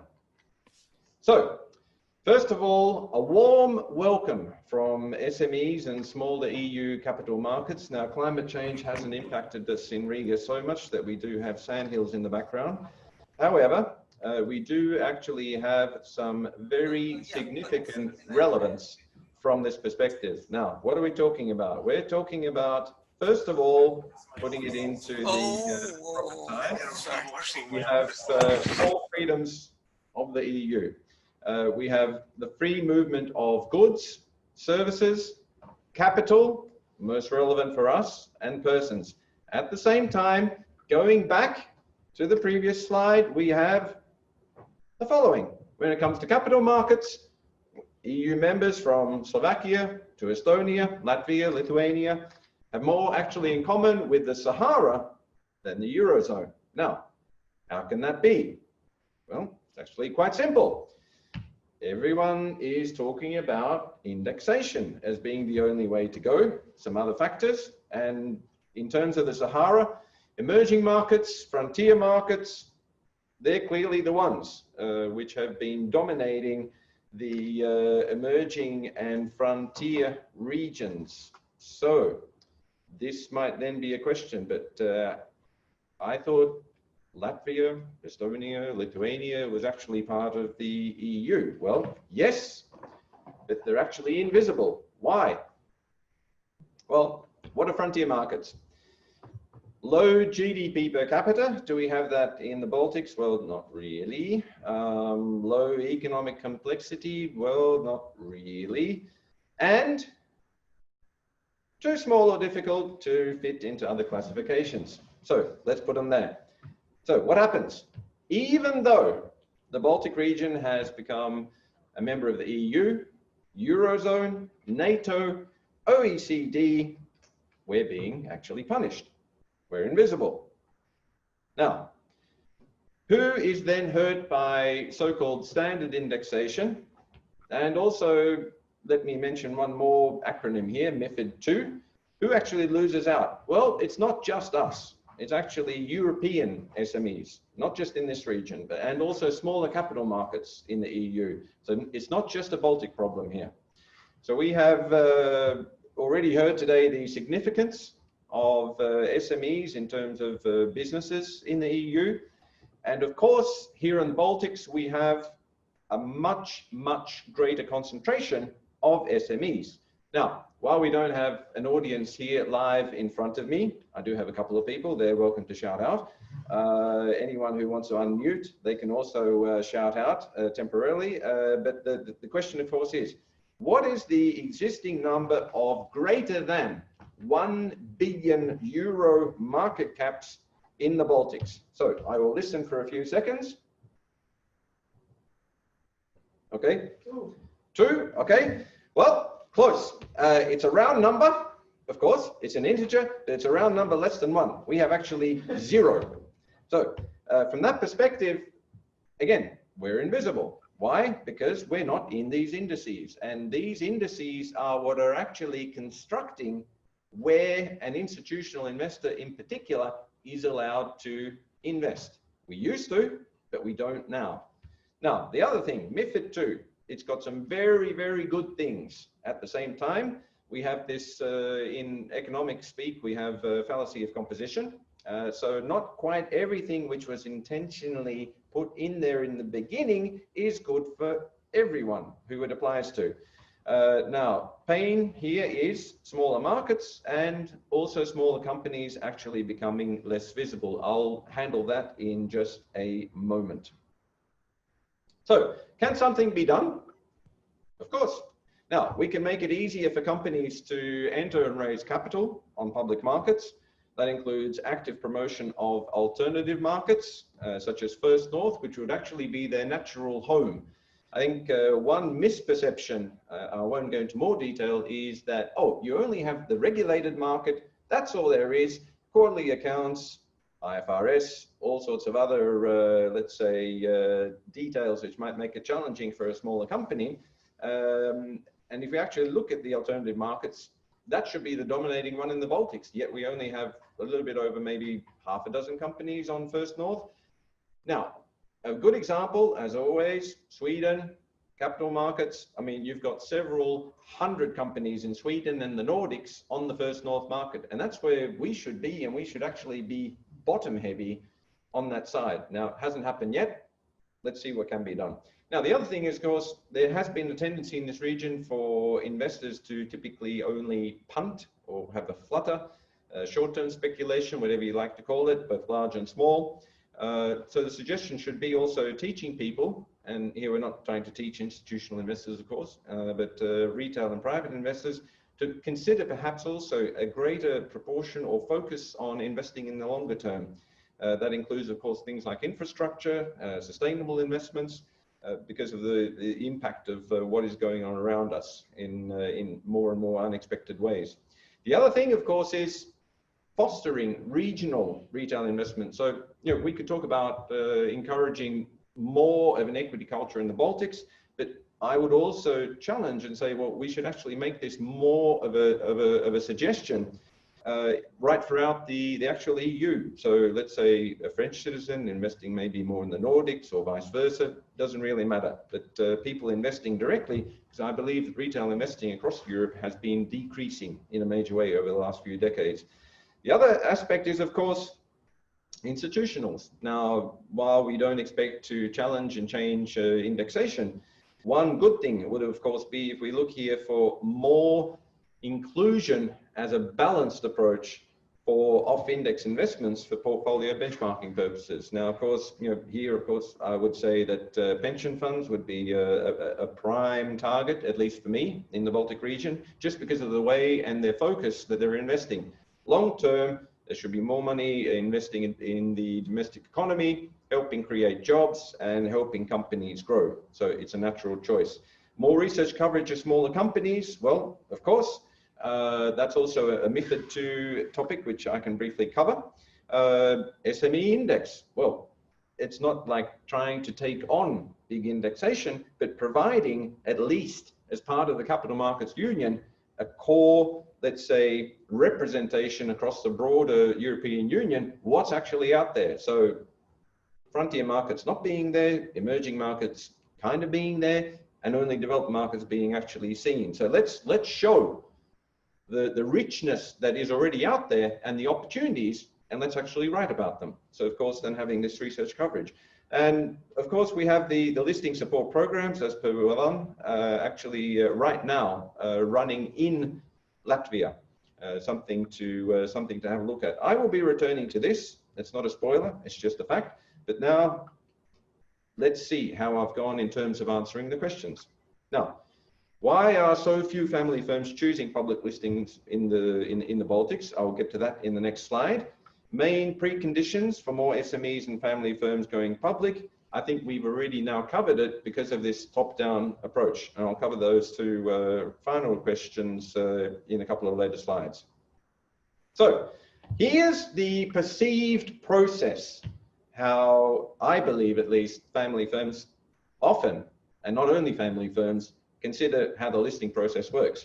Now, might look complicated. Well, yes, and mostly it's a case of lack of information because there are so few companies listed. So what we need is we need to be talking about it more. We need to be talking about not only IPOs, we need to be talking about private placements and admission to trading. We can even consider direct listings or technical listings as well. And at the same time, we need people who can do this, people who are prepared to wear out that shoe leather to actually go and sell these shares or bonds to investors. And at the same time, then being able to explain to the, let's say, the family firms, well, here's a step-by-step process, how and when this should be actually done. And I do emphasize here, it shouldn't be done in a rush.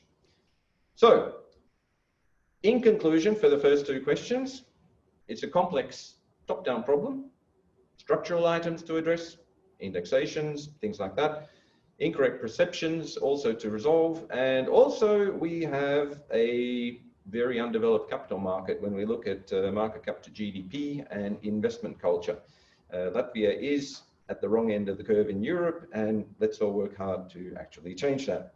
So, Next to questions, we've got, are there any red flags investors look for before investing in family controlled firms? My comment there would be very briefly that it's not really that different as it would be for non-family controlled firms. So corporate governance, arm's length transactions, separating between ownership and management, strategy, financial management, reporting quality and so forth, seeing who the shareholders are, and of course, another very good red flag is corporate distancing as opposed to social distancing. This is when we don't really have any communications coming from the listed entity, horrible investor relations, and hostility towards analysts covering the stock. So, finally, how could we incentivize SMEs in the Baltic states to raise capital for public markets? Well, as I said, we can just revisit the previous factors that we had after our very brief top-down journey. So here they are. I think they're pretty easy to grasp. However, it does call for a very different way of thinking because we have historically been telling people, look, just put all your money in a no-load mutual fund, just invest in ETFs. So the question is, what do we do now? Do we say allocate at least this much, maybe to SMEs or smaller companies because they're your local, let's say, engines of generating growth and so on. However, this here today isn't really the forum for that. So with that, I'll say thank you and pass it on to the next presenter. Okay, thank you very much, Ivars. Very good point of view from the investor side. Okay, so now Vikas. So are you with us? Yes, thank you very much, Anete. I'm just going to share the screen. Perfect.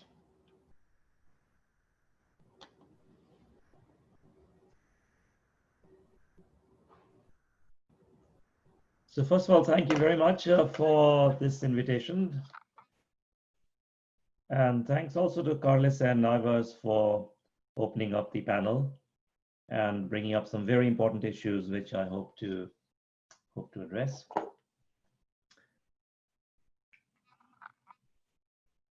So the two things we are here to talk about are challenges for family firms in M&A and the pros and cons of exchange listings for SMEs and family firms.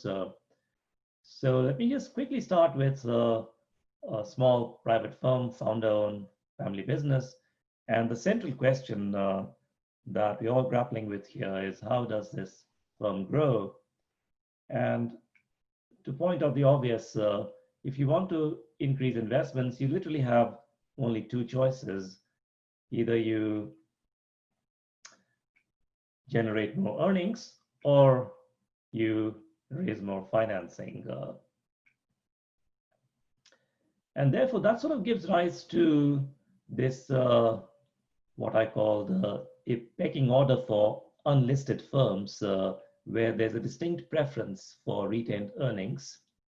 And as firms grow and as additional firms are acquired, the next financing that is often sought is debt financing. And debt then becomes the second best choice after retained earnings for private firms. But then the obvious question is, what happens when the firm is maxed out on credit? And this is where you sort of go to the least desirable option here, which is external equity. And the simple reason is, for a private firm, academic research has shown conclusively that the cost of external equity is higher than it is for public firms. So then the question is, should the private firm or the family firm consider going public? A public listing, in theory at least, overcomes the maxed out credit crunch and brings in the external equity at a significantly lower cost.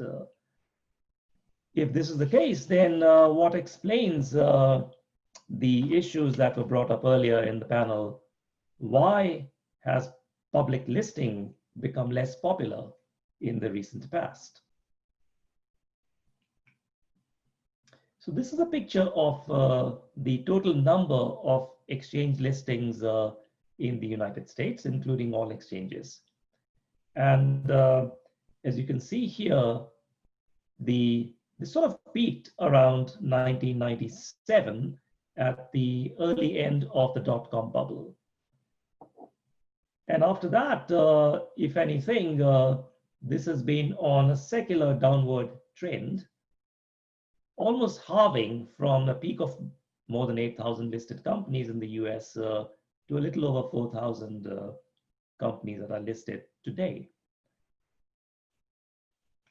If we then move to the CE and the Baltics region, we see a similar picture, though the starting point is a bit later in 2007. We still see that we are going from a peak somewhere in 2011 of 1,800 companies that were listed in this region down to 1,100 companies that are listed in this region in 2019. So the trends that we saw in the US are mirrored, maybe with a small lag, in the Baltics region as well. So that brings the question of what is the desirability of an exchange listing for SMEs and family firms? What are the pros and cons? And the obvious con that people think about is in terms of passive dilution, which I don't need to explain this to the group here. It's obvious that if you look at, suppose that two founders, each has 50%, then after the listing, what you're really doing is asking a third group to join in, the public.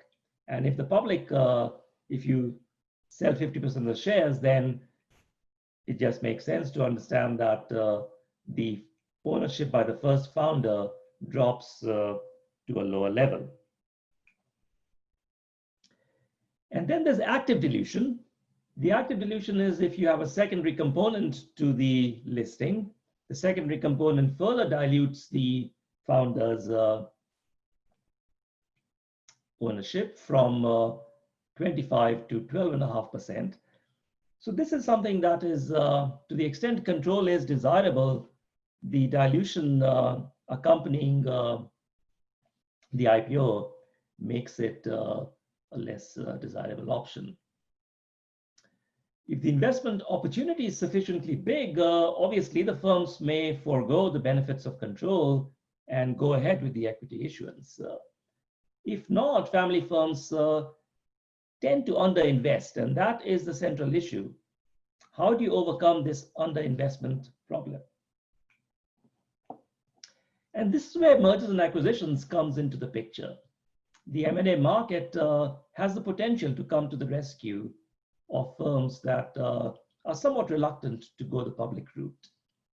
So for instance, there's an excellent study done by Gilia and Tayar in 2016 that looks at the US natural gas industry. And they do an excellent study because they compare publicly listed companies with privately held companies. And what they find is that, yes, while the investments made by the publicly listed companies in the face of a positive demand shock in the natural gas sector is higher than for the private companies. But the private companies are not sitting silent. They do participate via the M&A market. The price they get for the natural gas assets is somewhat lower than they could have generated if they were publicly listed by expanding on their capital investments. But nevertheless, it represents a sharing of the net present value of these new investment opportunities via the mergers and acquisitions market, where asset sales from the privately held companies are done by publicly listed companies.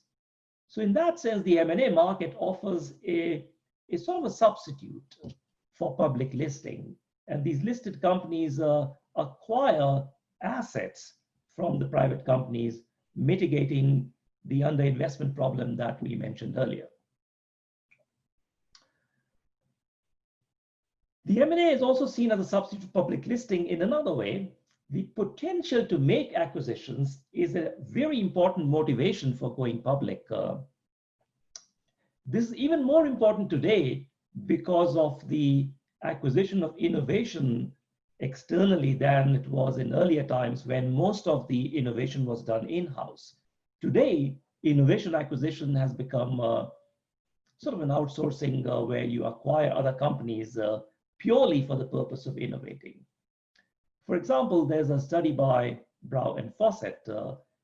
They survey Fortune 500 companies in the US, and what they find is that the number one reason why the CFOs decided on a public offering was the possibility of acquiring some shares which they can then use for making acquisitions. So let me just show you quickly what we have here. This is the survey done by Brow and Fawcett, and you can see that the number one reason CFOs provided in the survey before going public is that they want to create public shares for use in future acquisitions, followed by the desire for having a market price and so on. At the very bottom is what we used to think was an important reason for going public, which is that they have run out of private equity or the debt is becoming too expensive. So raising capital is not the real reason most CFOs are opting for a public offering. It is the possibility of making acquisitions using stock financing that is the overwhelmingly popular motive in the IPO decision, in the going public decision. Why then are listings disappearing? So this is the best way to look at this is to see that if this is a total number of listings, this is sort of a water tank. The level of listings here really depends on how much drainage is occurring here, how many companies are disappearing, and how many companies are coming into this pool here. And so let me just give you a quick picture of the US IPO market. And the US IPO market has been on a steady decline since the dot-com bubble peaked in about 1999, 2000. And you can see that since then, the number of IPOs in the US has declined for a variety of reasons. Venture capital, early stage financing, the maturity of these markets being one of them. At the same time, while these public listings have declined, if you look at the number of new listings, if you look at the number of M&A transactions that have gone up almost in defiance of the new listings here. It's almost like there's an inverse correlation between the number of new listings and the growth in the M&A market in the US. And something similar we see in the Baltics as well, that you have had a growth in the deal value in the Baltics region as well, between 16 and 19 over the last 5 years, I would say. The number of deals peaked in 2018, and the value of the deals was $2.7 billion euros. If you exclude the acquisition of Luminor, which was one of the biggest acquisitions ever done in the Baltics, even if you exclude that, we still see a picture where the M&A market, both in terms of number of deals as well as in the value of the deals, is becoming quite healthy now. This is the average deal size. The average deal size is a bit smaller than the EU average, which is about $50 million. And the average deal size in the Baltics is about 20 million, euros, not dollars. And this is for the Euro region. The average deal size in the European EU region is a bit higher at 50 million euros. So yes, as I was pointed out, the Baltics companies are a bit smaller. But I would challenge the assumption that these trends do not say much about the importance of equity markets. And this is a paradox. Somewhat paradoxically, even as listings have declined in the US, the importance of equity markets has not declined. And let me show you what I mean by that. So this is the ratio of the market cap of all firms listed in the US divided by the GDP of the US. So in the same time period when the total number of listings has gone down, the market cap of equity has actually gone up in the US. And we see a similar picture in, let's take a representative company in the EU, even in Germany, which is traditionally labeled as a bank-centric economy. Equity today represents a higher fraction of the GDP than it did in the 1980s, for example. What about the Baltics? We see a similar pattern in the Baltics as well, where the equity markets were close to 5% of the GDP in 1995, and today they are 4 times as big. About 20% of the GDP in the Baltics region is now represented by listed equities. So I'm going to stop here. There are some preconditions for listing. Lots of academic stuff has been done on that. The main takeaway from these studies is that the firms that tend to have high Q ratios tend to issue equities. And of course, the need for finance also correlates with the equity issuance process. So I'm going to stop here and let the panel continue. Thank you very much. Okay, thank you very much, Vikas. And again, truly appreciated your effort. Yes, so being with us at this very late or early hour, how you look at your side. Yeah, so please then we can take some 2-3 questions from the audience. Yeah, so write in the chat. I have a question, and then I will invite you to unmute.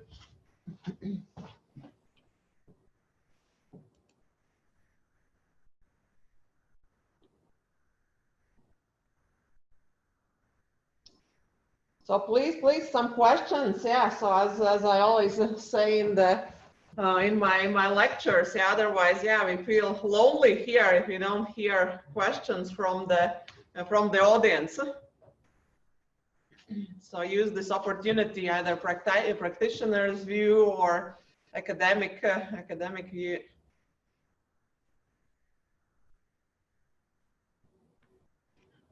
Anete, I have a comment. If no one has any questions, I have a comment on Ivars' talk on indexation, which is an excellent comment he had on indexation. And I do completely agree that if you're a small market cap company, then you do not benefit as much from indexation. However, for the investor side, I would say that more recent work in finance has showed the importance of skewness in generating risk premiums. And so, as we all know, skewness really means that a very small number of companies in the right tail of the return distribution are responsible for generating a very large fraction of the realized equity risk premium. So if you're an investor, all this literature means to you is that do not ignore any company. In fact, the idea here then would be that the widest possible net you can cast should be your investment strategy in light of the evidence coming out on skewness in returns. Okay, so Arturo, you have raised your hand, so please.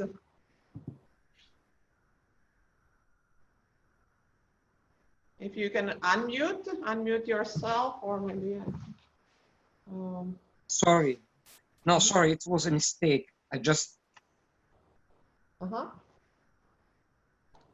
Okay. It's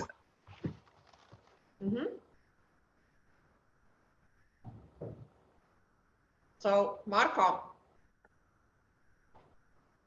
Yeah, I mean, I'm following up with the same question, sticking with the same theme. So we heard Morten's answer before, which I thought was really very good, that really the issue starts when firms go public. Now, you also spoke about firms going public, Vikas.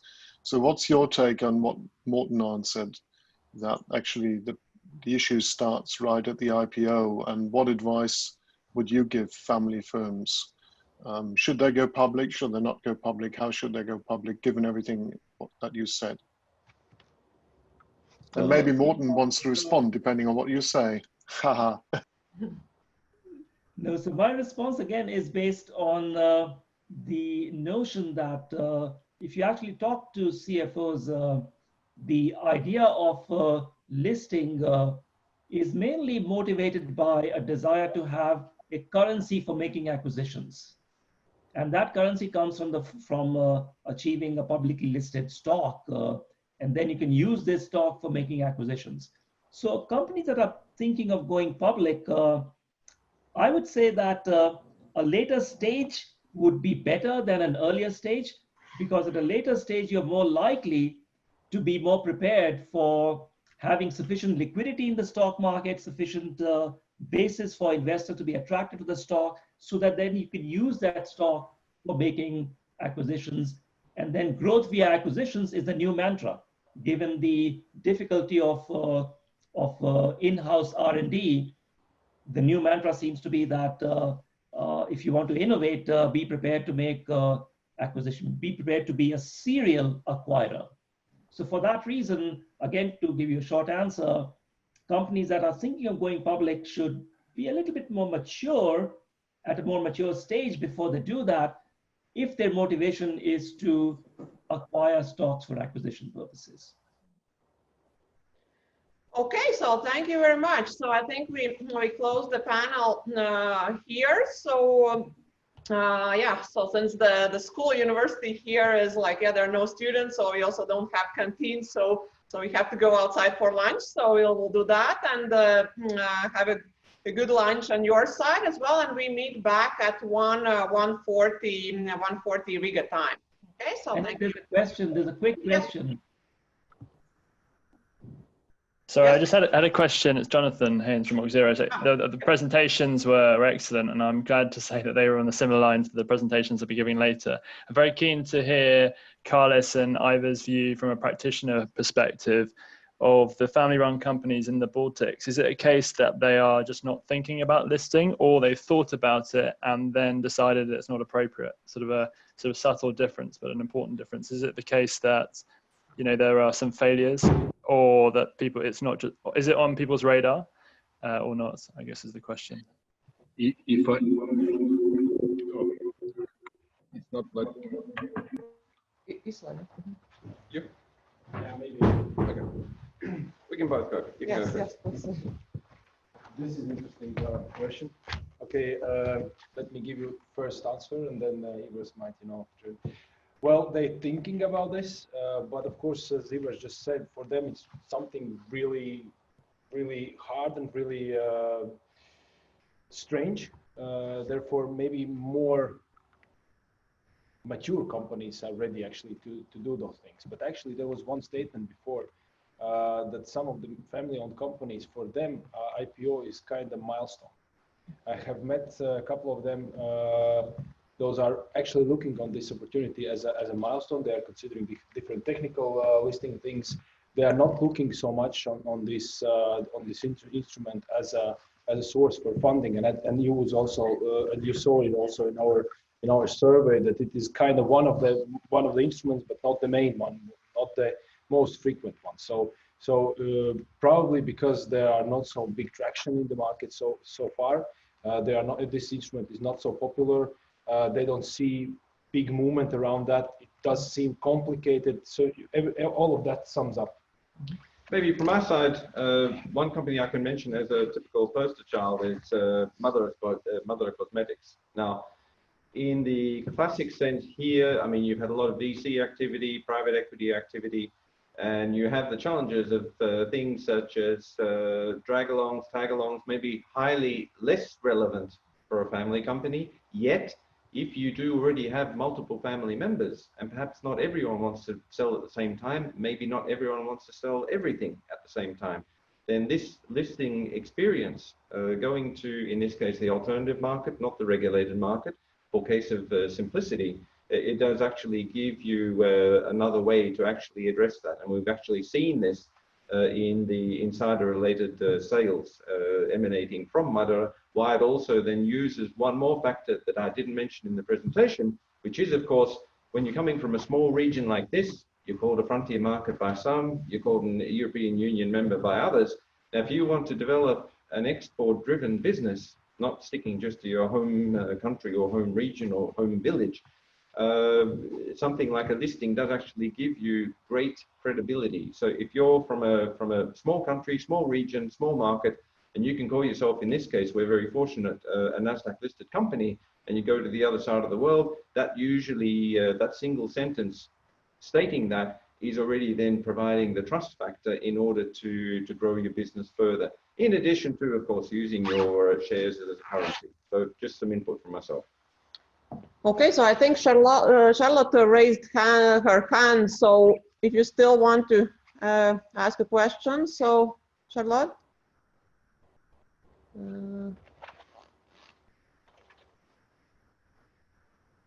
No. Anete, I think Morten had a comment as well. Yeah. Okay, so then last comment before we. So I think this is super interesting, and I agree with a lot of what is said here. I think the main challenge is it's really hard to see why, what is the benefit of listing nowadays? I mean, the traditional benefit was access to cheaper capital. Obviously, there's so many ways to get capital today, and all these services, this is not the obvious way. And I think you just said an excellent reason, namely that it gives you kind of a credibility, or it gives you the brand of being public listed, but there's also other ways to do that. And what I see with talking with many family firms about this, often after they have listed, is that there's a lot of frustrations afterwards. And you actually mentioned in the second presentation, there was this list of the frustration that investors had, and you can almost translate them one-to-one into the frustrations that the family has, but probably opposite side. So there are a lot of bad reasons that family firms unfortunately list. One is the milestone, which may be good or bad, but it's not really an economic reason. The second, as I said, is the liquidity, and that until you list, it's just paper money, and particularly when you go down generations, so you go from a very prominent founder to maybe 14, 15 in the next generations, there would be a lot of pressure of listing the firms, because all those who are involved in the management, not involved in the management, they envy those who are involved, and they don't think they're getting any money out of it. So the validation and the individual shareholding, that you actually becomes real rich and not just paper rich, is a strong driver. But then again, I mean, that's just an idiosyncratic family issue, right? I mean, it doesn't make a better business. So often it actually institutionalizes a lot of conflicts when you know that, and it does, as Marco also was saying, it's open up the opportunity of being contestable. And then there's the sorry very much. So we really have to go for lunch, otherwise it will so feel free to stay, but we have to leave at this. So feel free, whoever wants to stay and then privately talk. Yeah. So we'll be leaving and coming back at 1:40. Yeah. So thank you.